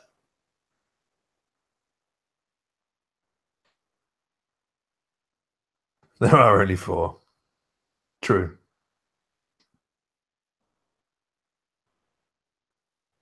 The Karl did not seem to think that much more would be required. The Karl is old. The Karl is weak. The Karl is stupid. He would not last where we are from, and you know this. I know this. Still doesn't change. You don't need to die with these people. This foreigner, fuck him. But you're one of us.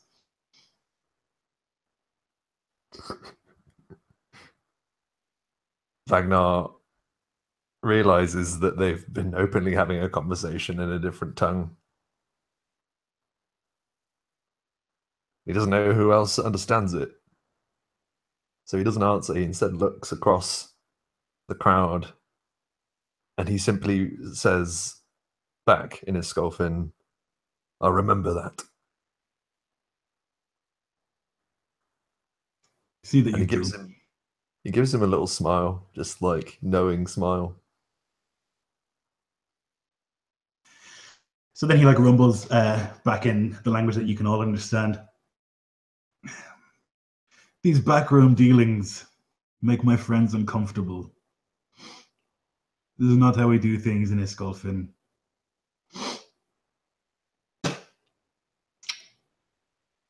Southern ways, hiding in dark alleyways, speaking in secret tongues. It's no good.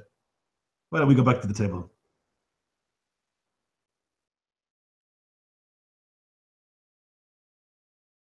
Feidhelm like laughs when he says secret tongues, given that two of them just had a conversation in secret tongues directly in his face.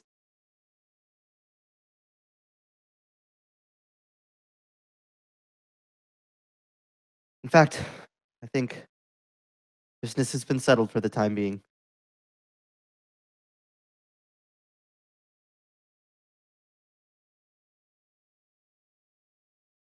Indeed. With that, he'll just kind of like nod, and, like give the alderman just like that glare of just like, I don't know what I'm supposed to do, but this isn't cool. And you can see the Elderman's a little bit conflicted. He was like talking to you, and then like this guy came along, and he just like stopped speaking. Yeah, and you guys, or they wander back to the table anyway. I don't know if you follow or not.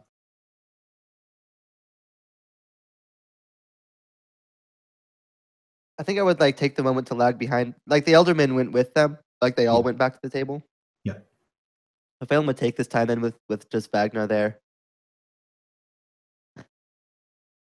Look, I don't like this.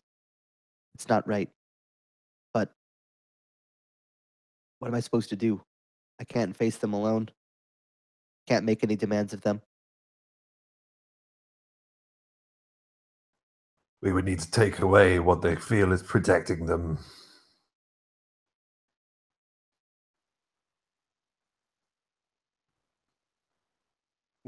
With what force? You and me won't be able to do it, not by ourselves. And every man that we take away from anywhere else is a man that can't protect that place. We have no people. We will resolve this ourselves. It's what we've been ordered to do. But one thing I know for sure, man doesn't swing his weapon with such conviction when he's got a gallon of mead in his belly. We wait, we stay sober.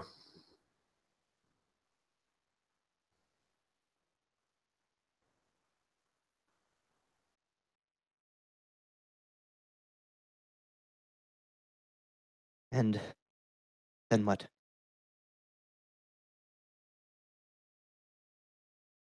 Then we take their gifts as payment.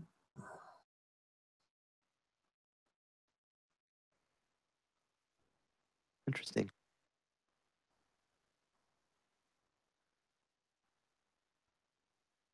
The other two won't like sneaking about in the dark like that. They'll see it as a matter against honor.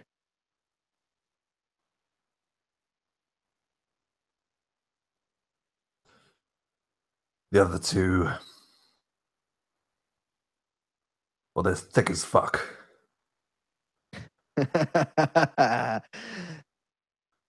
That's for certain. But they can handle themselves in a fight, I'm sure. We wait, we see what transpires, but if we walk away having left this place in the influence of your enemies, it would not be looked kindly on, I'm sure. Our Yeah. enemies. He looks at you as if not caught out, but I've lived with your people for a short time. Forgive me, but those three there are my people.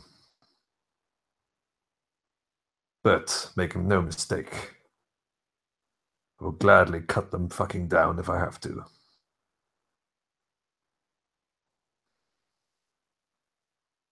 Good. Look, may put up a front, of course, with the other warriors, but I'm with you. We need to be practical. If there's an opening, we take it. Agreed. Then we send word.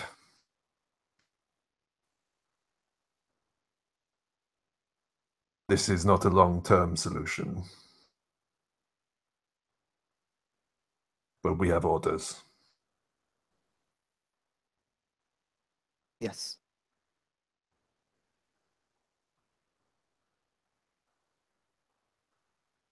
Well, I suppose if we stay here any longer, they'll start to get worried again.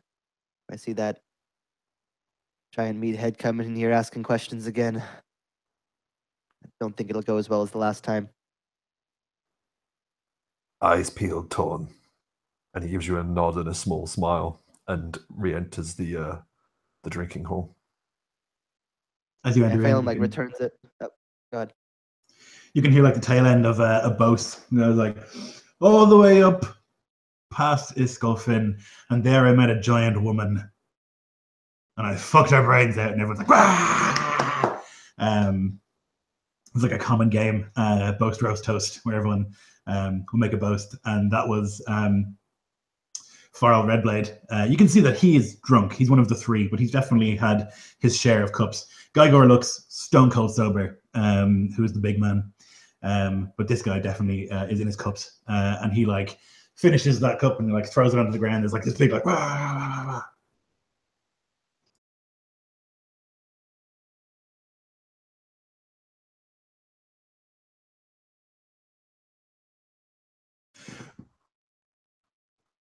Vagnar goes up to the two of their comrades, Karl and Gorm. That's it, Karl and Gorm.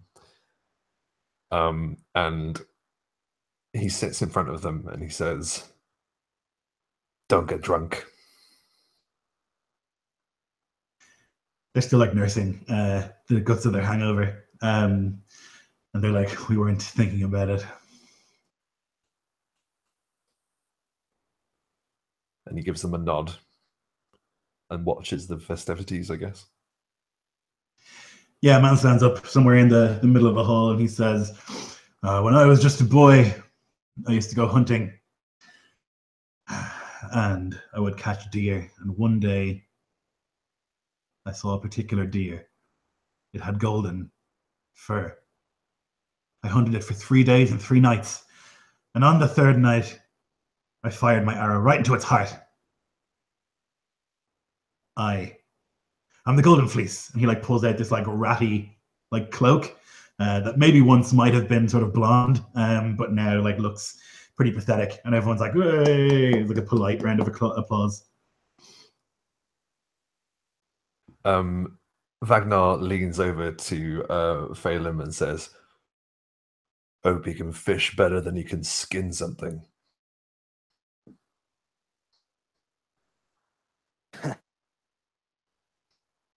Doubt it. Aiska, broken lip, stands and she says, "I used to be pretty. This happened to me. A man had his way with me. He cut my face to make sure no one else would want to. Good for him. So I cut his balls off. He won't do that again." And there's like a goes around the hall, and she drinks. Although there's more bitterness there than celebration.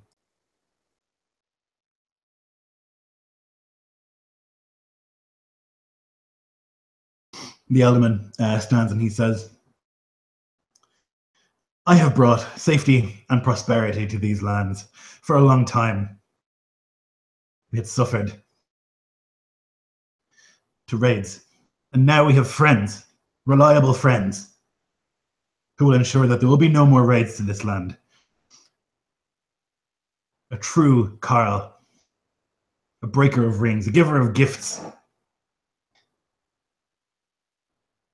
That's why I brought prosperity and safety, and we will all live now in happiness together." And he lifts his cup, and there's another like that goes around, and people drink.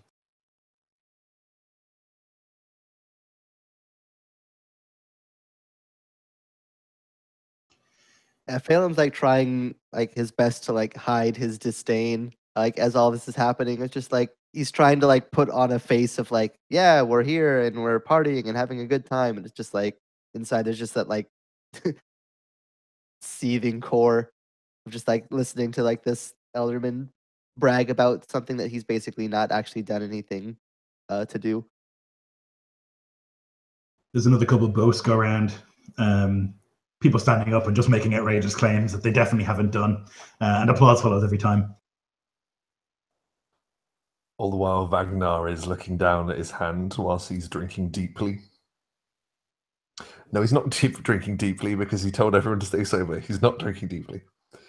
But he's looking down at his hands, and he's wiggling these two fingers, the two fingers that he would have lost if it wasn't for Isvald. And he feels he has a duty to do.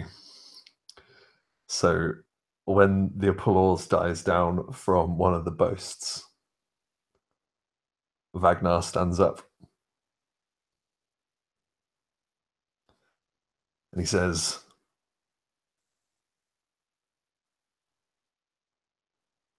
I am of the Esculfin. And I raided. And I pillaged and I killed. And now I'm drinking your halls. As do your new friends. And I imagine amidst the deafening silence, Vagnar then drinks. There is this weird silence that lasts a couple of seconds, and then you can just hear like Farrell, Redblade, like one of the three Esculfin, just go, ha! It's the only noise, and like he drinks, and then there's like this like ripple of like that goes around. And there's like a tense sort of silence that follows. And then Gygor stands. He's got like his meat horn. It's enough fucking boasting. Perhaps some roasting. I have been to many places. I have raided many places. I have raided rich lands far from here. Green lands where they sing. I walked into a town with some friends.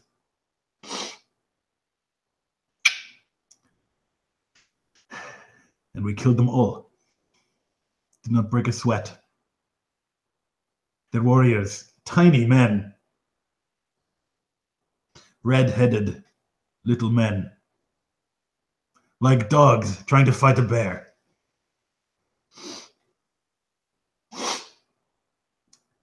And so, I say, it is easy to kill a Taun. And he drinks. And there's like this, like people stamp their feet and they're like, yeah, fuck those guys.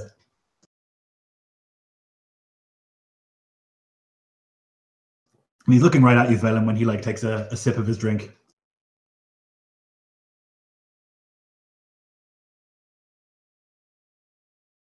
Yeah, Feidhelm's face kind of turns into a smirk. And he'll like kind of look up and down at the table as like the applause and the stomps and the cheers. He'll stand up with his cup in hand as well, trying to kind of guard the fact that he's taken almost no sips from it so far. You know, they said if I sailed across the seas, might be some people worth a challenge. Said people that could fight, people that could raid, people that could stand up for themselves, create quality things, do quality things. Yet, I've never heard such miserable music, such miserable steel, and such miserable fighting as any place I've ever been outside of the miserable Northlands, the Esculfin. Like, put up his cup. There's another weird silence that goes around. People are trying to parse if that's an insult to the Iskolfin or to Iskloft itself, and they're not really sure. Most of them are too far into their cups to really follow what's going on. And so there's a couple of people who are like, "Ah!" But a lot of them are just like staring between you and Gygor. There's like a look, and they're not really sure. Yeah, and Feidhelm's eyes are just like locked directly back with Gygor's at that point.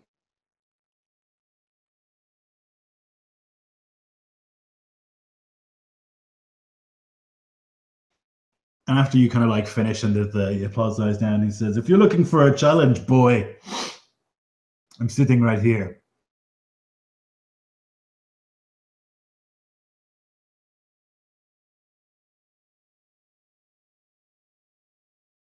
If not, shut your fucking mouth.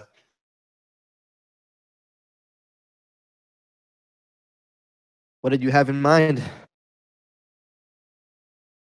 I thought I would kick the shit out of you and break your jaw.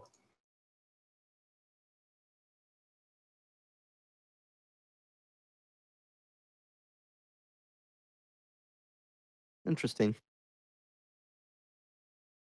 It just like just basically just says that dismissively, just like, sure. That's what I fucking thought. It's hardly likely that he'd come out uglier than your sister. So he had been like boring a hole into Feidhelm's face, basically, just like staring at him, and then his like eyes, which are like ice chips, just like turn to look at you.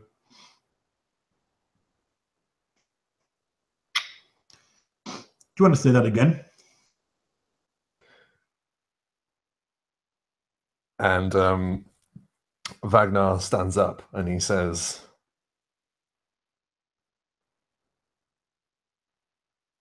"I believe you heard what I said." And then he shoots him a wink.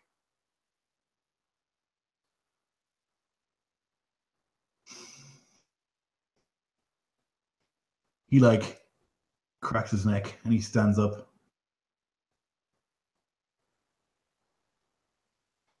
You can see his like fist like clenching and unclenching. And he like takes a deep breath as if to shout. The other man stands up and he goes, "Oh, no. No violence in this hall. No violence in this hall. It's a place of poetry and of friendship. There will be no violence here." And Gygor turns and he says, "Shut up, little man." And there's this like, ooh, that goes through the hall. Vagnar makes a point of looking at the alderman to say, "Go on. Go on. You gonna let him take that?" And he like looks at the guy and he's like, "You cannot talk to me in my hall like this. I am the alderman here." And he says, "Do not make me tell you again."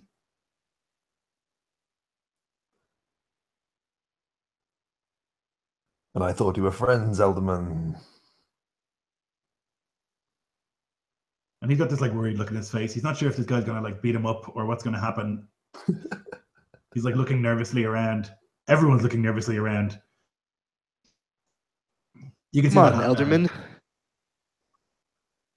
Claims that you're a great bringer of peace, a breaker of rings, an honorable man, and yet you let this man talk to you like that. The disgrace. Vagnar spits. "A guest should come to a hall and mind his manners. That's what the Allfather says," he says to the big man. And you can see that he's just like furious and he's like trying to control it.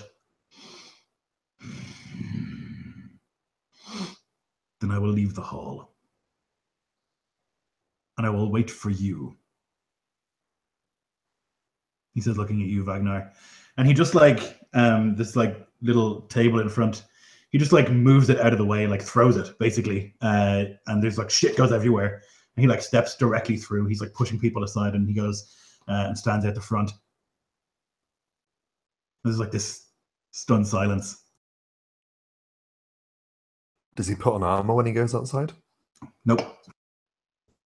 Let's go.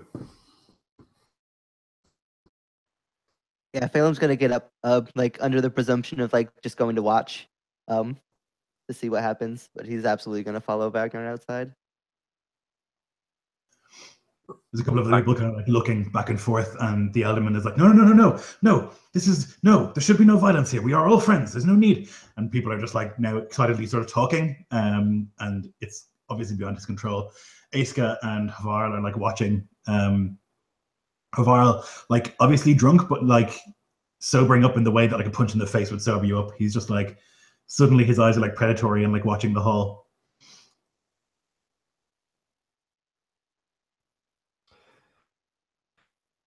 So from this challenge, he said he was going to break Feidhelm's jaw.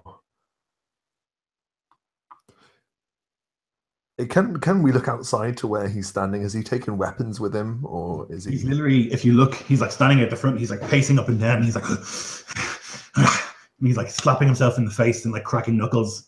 He's obviously just like so fucking angry at the insult that you've given him.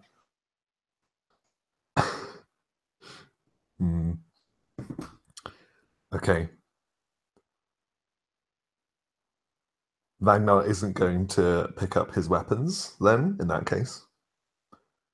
But he remembers that he has 2 weapons with him anyway. So sort of rolling his shoulders, looking at this guy that's really big, much bigger than him. He's going to just walk down to stand in front of him. And in his Skulfin, he just says, "Brother, I didn't think you'd really follow me. You're stupider than you look." And he looks back over to the hall. He wants to make sure that there's going to be a big enough crowd before anything happens. Yeah, people are coming outside. Mostly like lay people who are just like in there drinking and stuff. They're kind of stumbling outside, and they still got their ale horns and stuff. Some of them still have food, and they're just like watching a fight, which is like a common occurrence. Maybe not in this hall, but in most halls. And it would be common to go outside and have the scrap.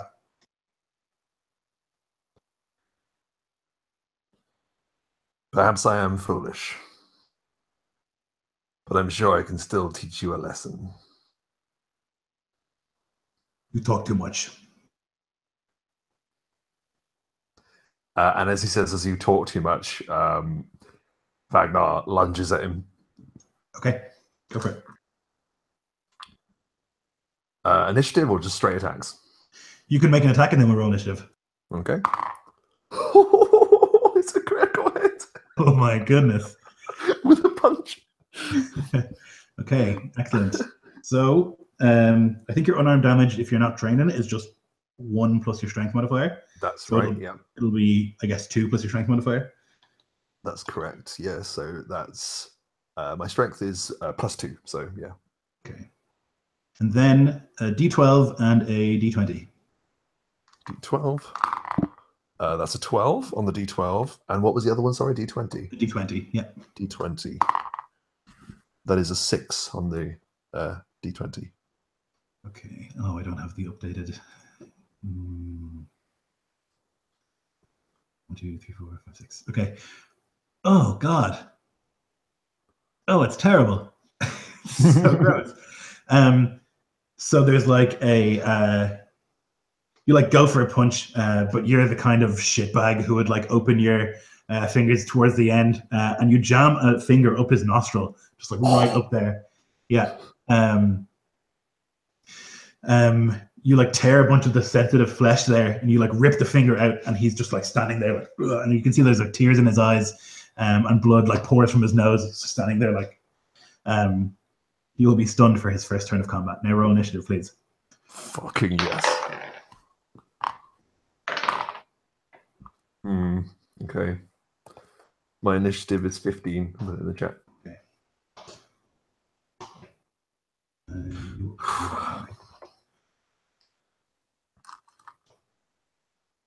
You're gonna involve two, Feidhelm? Maybe. So basically, what I was gonna ask, but now seems like a good time. Would in a fight like this, would like throwing out like be like considered like interfering, or would it just be like? I don't think so. It's also not a home gang, so it's not sacred. It's just a fight, you know.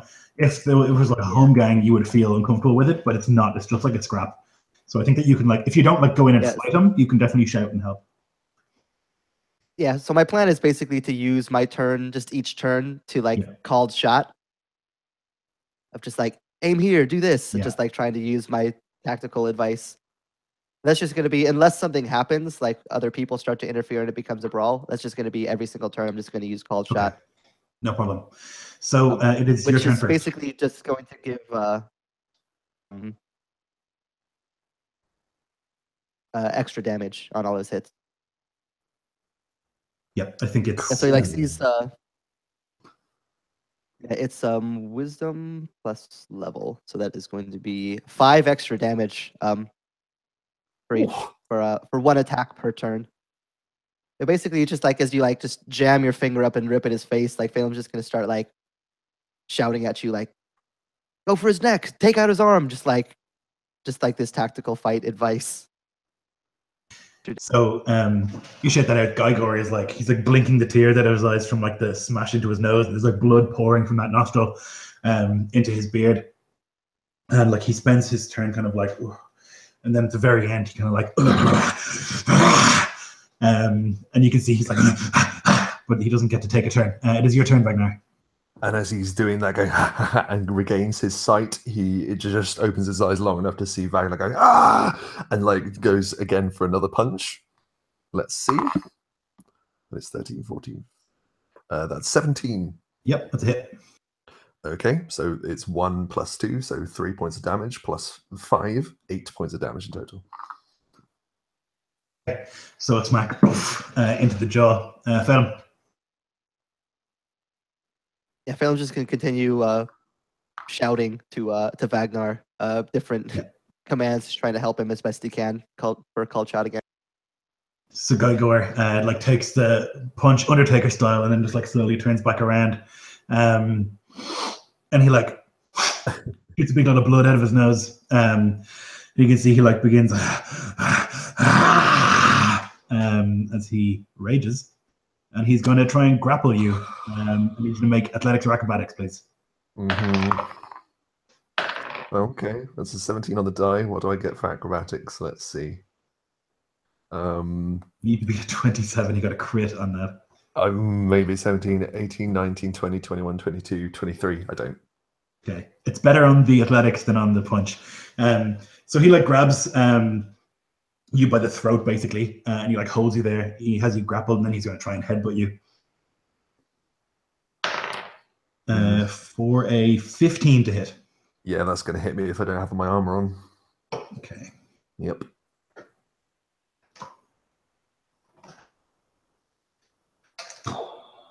So it's going to be 7 points of damage. Okay. He grabs you and he just like shoves his forehead square into your nose. You see stars for a second. And there's like a mark, almost like a splat mark on like his tattoos on his forehead of like the blood from your nose. And he like has this like shit-eating grin in his face, like you don't know what the fuck you were thinking. And it is your turn. Yeah, I'm starting to get that idea. Vagnar basically backs away, almost sort of like rolling back off the ground to sort of get some distance away. Okay. You'll need to make a check to escape the grapple if you want to move away. Of course I do. Of course I do. Yeah, apologies. So this is acrobatics. That is total. That's an 18. Okay, he got 18, so that you're the aggressor, so you're okay. You get out. Okay, so he barely manages to slip from this guy's grip, and I don't think my dueling stuff works when I'm unarmed. It's just when I have weapons, right? Has to be finesse, doesn't it? Has to be finesse, yeah. So, yeah, this isn't going to go well. I mean, there are no rules to this fight, right? Like it's not a home gang. It wasn't like we are having a fist fight. I mean, that's implied, but also like this man could kill you. So, you know. Yeah, that's exactly it. In that case, then, I think as he's rolling back, he is going to pull the daggers from his boots, but he's going to try and keep them concealed in it because they're like only flint daggers. They're really small. Yeah. He's going to try and keep them concealed. So would you mind me doing a sleight of hand to see if I can catch go for it. Yeah. Yeah. I mean, it's dark out here as well. You know, it's nighttime. Yeah, and they're flint. So that is, on the sleight of hand, as I have expertise, that is an 18. Okay, shit you not. Both Aska and Farrell both rolled critical ones. They have no idea. The two of his companions. He gets like an 11. So he has no idea either. The crowd. I have rolled 3 ones in this turn. The crowd has no idea. They're just looking and they like see you put your fists up and they're like, ooh, like something exciting is going to happen. Yeah, blind the danger within Vagnar's hands, he's going to make an attack. He's going to make 2 attacks. He's got 2 weapons now. So one is a 21 and the other is a 19. Both hit. Okay, so sneak damage. Let me just see. Oh, it's D4s, isn't it, for flint daggers? Okay, so that's 4, 5, 6, 7. So 7 points of damage for one. Remember to add your 5 too, so that'd be 12. Yeah, so 12, and then that's. You can use your sneak attack, right? If you have a weapon, you're only fighting one. Oh, I'm applying the sneak attack damage to this one. Yeah, so that's another 4, 6, 7, 8, 9. Add the 5, so 15 points of damage. Counting on your fingers, very good. Yeah, sorry, not with it today. Yeah, no problem. So 2 slashes of these knives, and I guess you would see Gygor's eyes like, what the fuck? Is he scratching me? Like he has no idea. And then I guess like he's got his fist up, so maybe it's like at the forearms, you know? And he would like just for a second look and he would see like the deep sort of welts and cuts there. And he would like look at you and there would be a grin in his face, like, you crafty little fucker. Not offended, but impressed. And Feidhelm.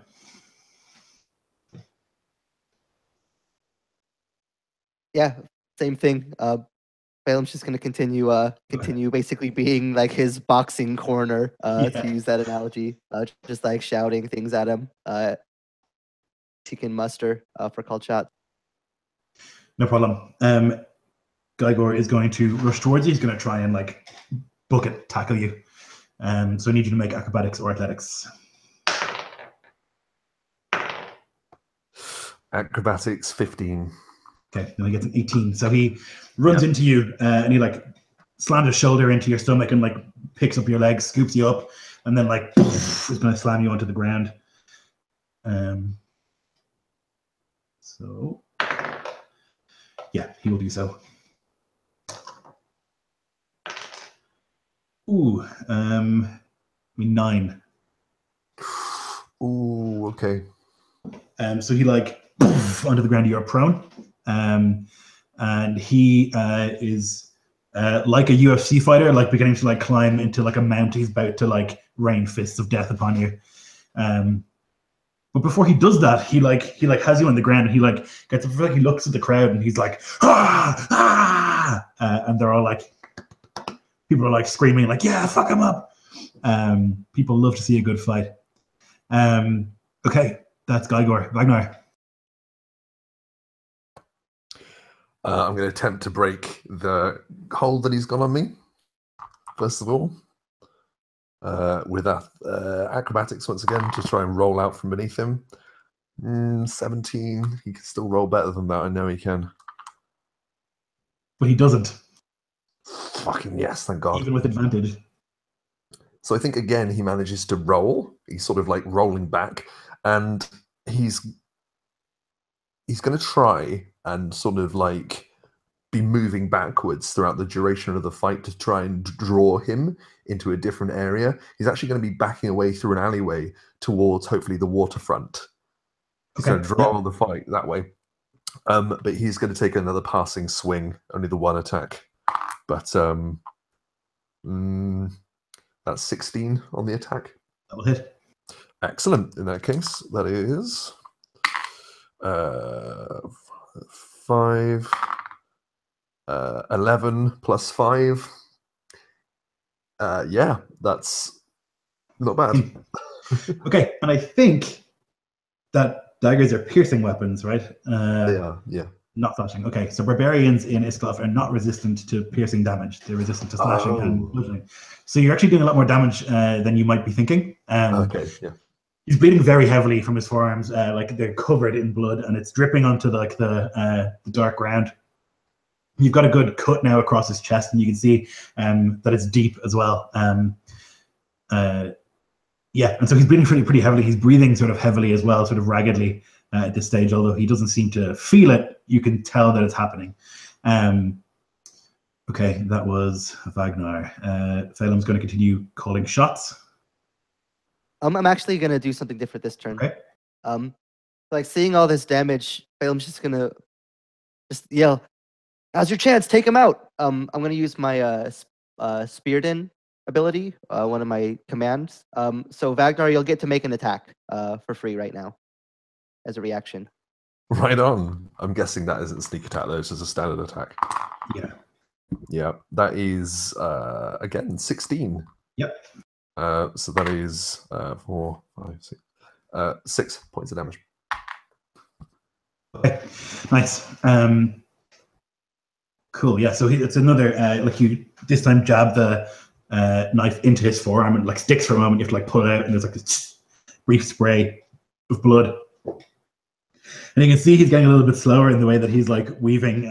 He's obviously a boxer, you know. He's like been trained at this, and he's kind of like a little bit slower, and he's breathing a little bit heavier. And I think you would notice that Aska and Farrell are both like uncomfortable with this. They're like watching, and they're watching the two of you. You would see Aska come out last, I guess. You would have seen her come out last, and she would have grabbed an axe. She's not like holding it, but it's at her belt. Okay, Gygor is going to try and finish you off. His last desperate attempt. So he's going to attack you recklessly. He's going to rush forward, and he's going to do one of these, and then basically try and catch you in the body with it. Break some ribs. That's a critical hit. That's bad news. Oh boy. 1. Okay, he rolled 2 d4s and got 1 on each of them, so that's extremely lucky. It's going to be 6 points of damage. I'm still up. That's very disappointing, Gygor. Fuck's sake. Get it together. Right. A d12 and a d20 for the crit. Okay. Yeah. Yeah, this is the bad part. I was going to say, let's withhold excitement until we see what the d20 has. So it's a 4, which is your right leg. Oh, jeez. And the d20, 18. This one. That's not good. Oh, it's not good.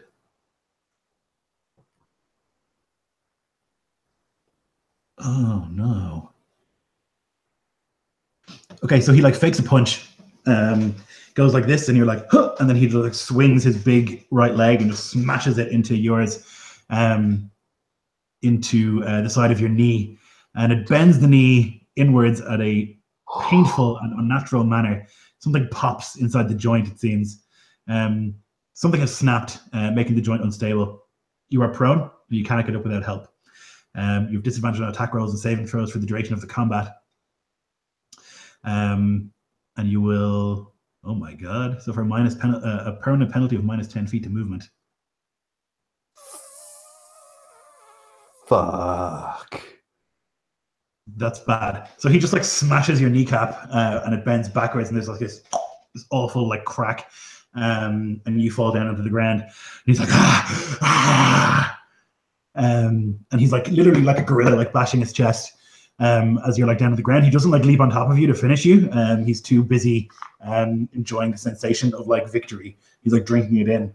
But as he like lifts his arms, the audience can see that like one of his hands is like limp. He's like unable to even move it anymore. Like he's lost so much blood. And you can see that he's like deathly pale, and he's kind of swaying as he stands, but he's like unaware of it. Like his brain hasn't caught up to the fact that he's almost dead. And it's at that point that I think Vagnar's going to try and take one final swipe as he isn't down. He's not dead. He's down, but he's not dead. I'm guessing I don't get my lunging thing or whatever it is because my leg's fucked and I'm on the ground. So this is going to be a disadvantage, or would it be normal? You have advantage because he attacked you recklessly. But it's a disadvantage, so you just roll normally. Roll normally. Oh my god. It's a crit. Oh god, yes. Yes. Okay. Give me that damage. I don't believe that. Oh my god. Okay, so that's 7, 8, 9, 10, 11, 12. I don't get the +5 anymore though, do I? By my ability, so 17 points of damage. Okay. He is falling. Do you want to see what the crit is? Because it'll be an interesting way to kill him. Yeah, please. Yeah, I keep forgetting about that. A D12 and a D20, please. Yeah, D12. Does a D12 could he hit anywhere other than the leg right now? Like being on the ground like that? Oh yeah, I think it has to be the leg, right? It kind of makes sense. Yep. So just a D20, please. D20. It's a 19, so it's close to an 18. Oh god, that's real bad for him. Oh, I don't have piercing on you. Oh, there it is. Oh no. Oh god, every time I read this table, I'm like, oh no. What did I write? Your weapon stabs into the back of his knee.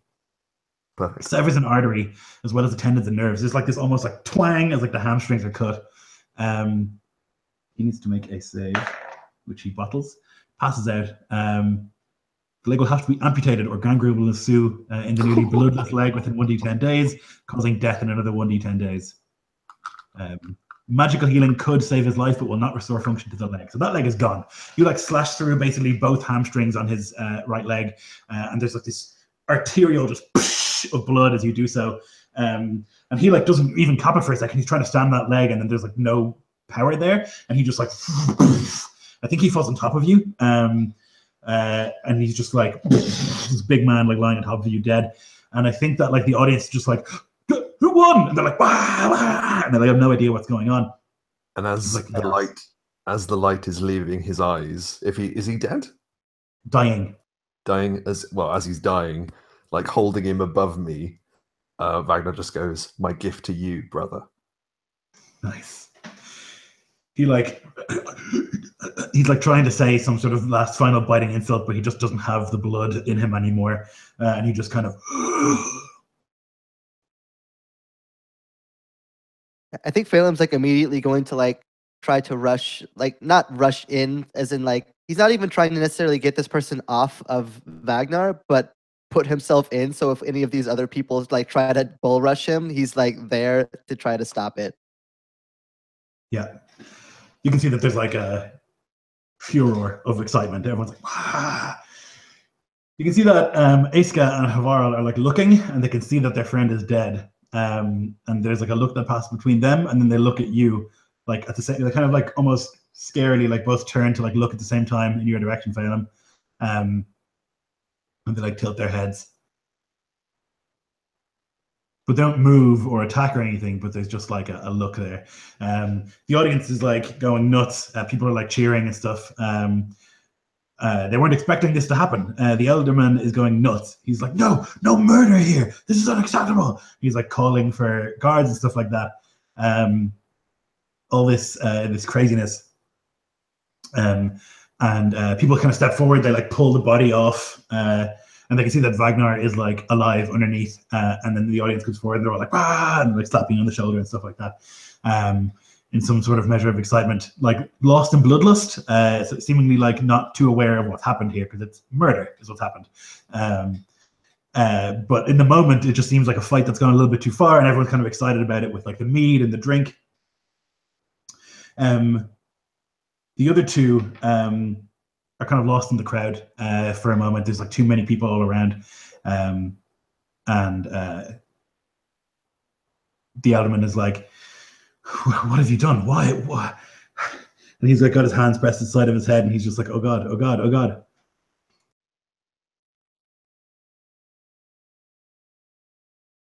And Feidhelm's gonna like reach down a hand to Vagnar and try to help him up and like brace him, given that his leg is like only half a leg right now. Basically just trying to help him up, but also keep him up and also kind of act as a guard to him. Just like trying to diffuse and excuse the situation. Feidhelm's just gonna, the man attacked him. He took the fight too far. He had to defend himself. Yeah, you have no idea what you've done. That man was connected. Vagnar almost says thank you, as if to like confirm what they've been trying to get out of this guy the whole time, but he doesn't. There will be repercussions, not just for us, for all of this, Karl.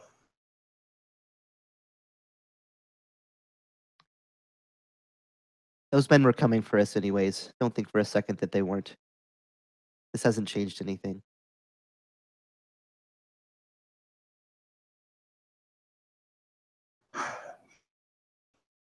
He's like looking around to see where the other two have gone, and they seem to have been lost in the crowd. He's like searching for them for a moment.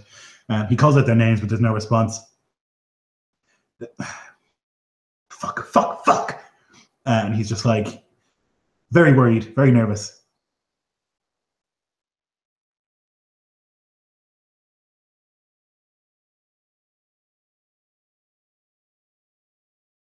Your man is injured. We'll see to him.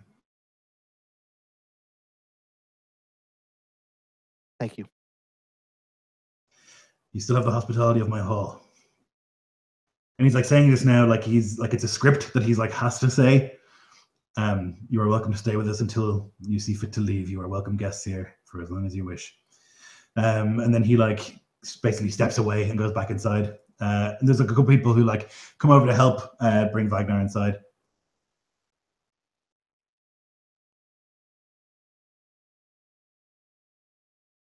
Yeah, and Feidhelm's gonna mostly let them, like he's not much of a man for medicine.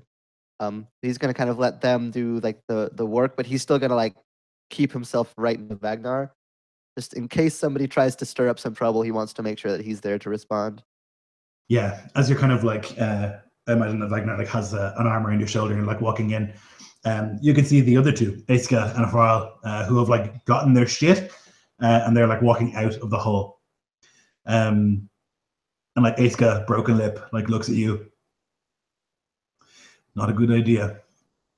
We'll see you again. Hopefully not too close.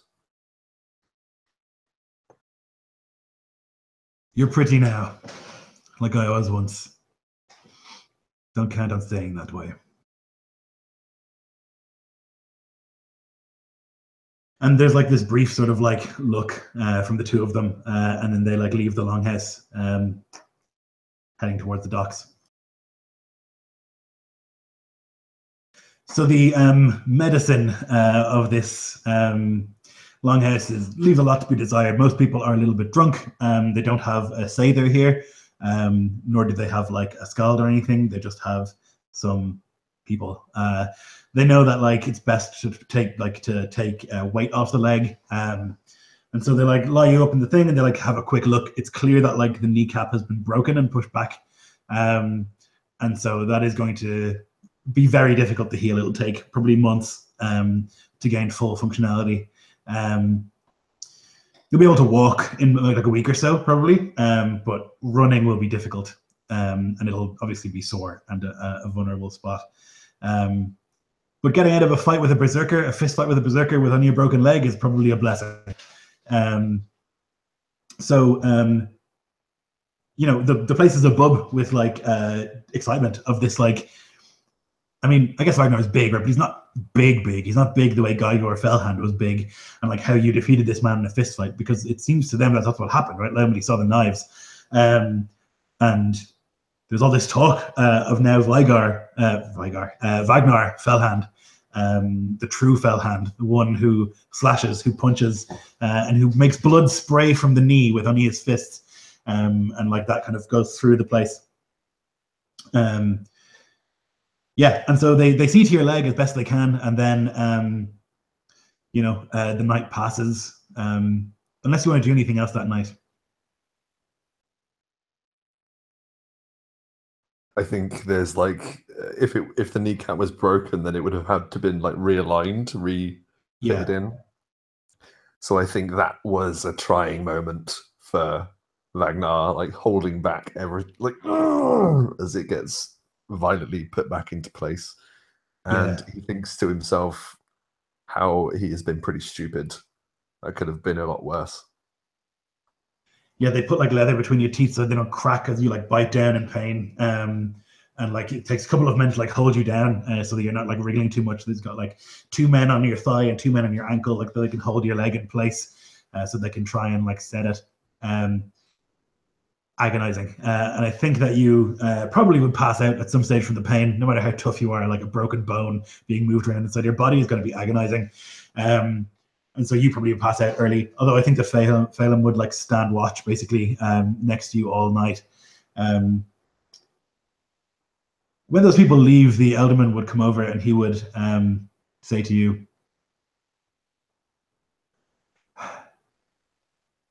"You've really fucked us.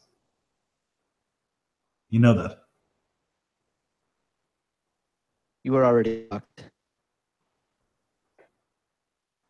You just not yet. There will be repercussions and they will fall here hardest.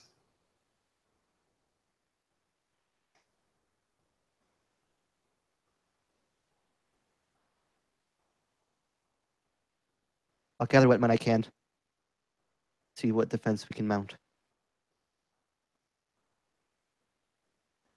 All right.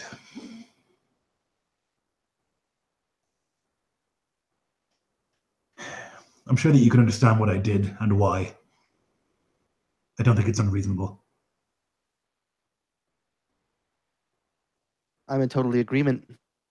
If I were in your shoes, I'd find it hard to resist as well. You did what you thought would be best for your town and for yourself. Of course, I say that as myself, but the Karl's warrior, I didn't have much choice in this matter either. I hope you can understand. I do. You don't seem a bad sort. We're all bound by oaths, I suppose. He takes the golden torque off his neck and he hands it to you. This will cover our tithe for now. And tell the Karl, I don't know, make me look good.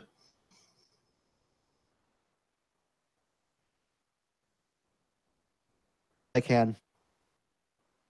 And he kind of holds up the golden torque. I'll see that both ends of the oath are upheld. Karl has done you a disservice and a dishonor. I won't let him continue. We've caused you a scene here, and I'll see it made right. Thank you. Genuinely.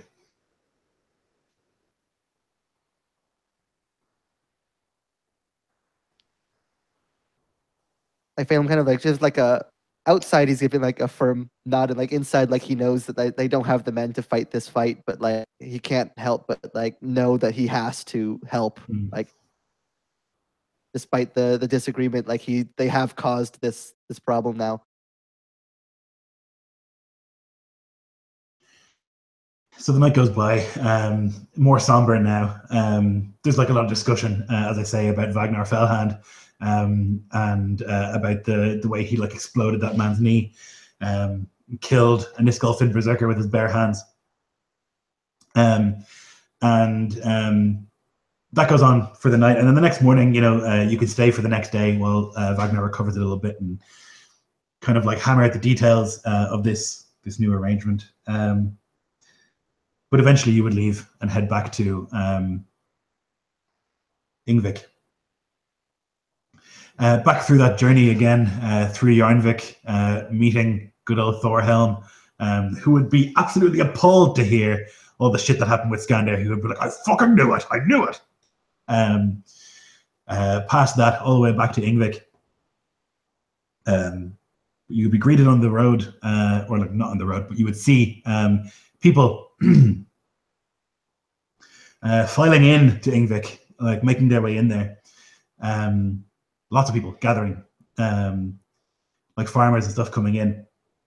And as you kind of like ride your way back into town, I imagine each like being a pretty sore experience for Vagnar. There's like Hvisla is like standing on this sort of like, stage that's been erected outside of the Karl's longhouse, and Arnvid is there as well, and a couple of the warriors, and she says, cattle die and kinsmen die.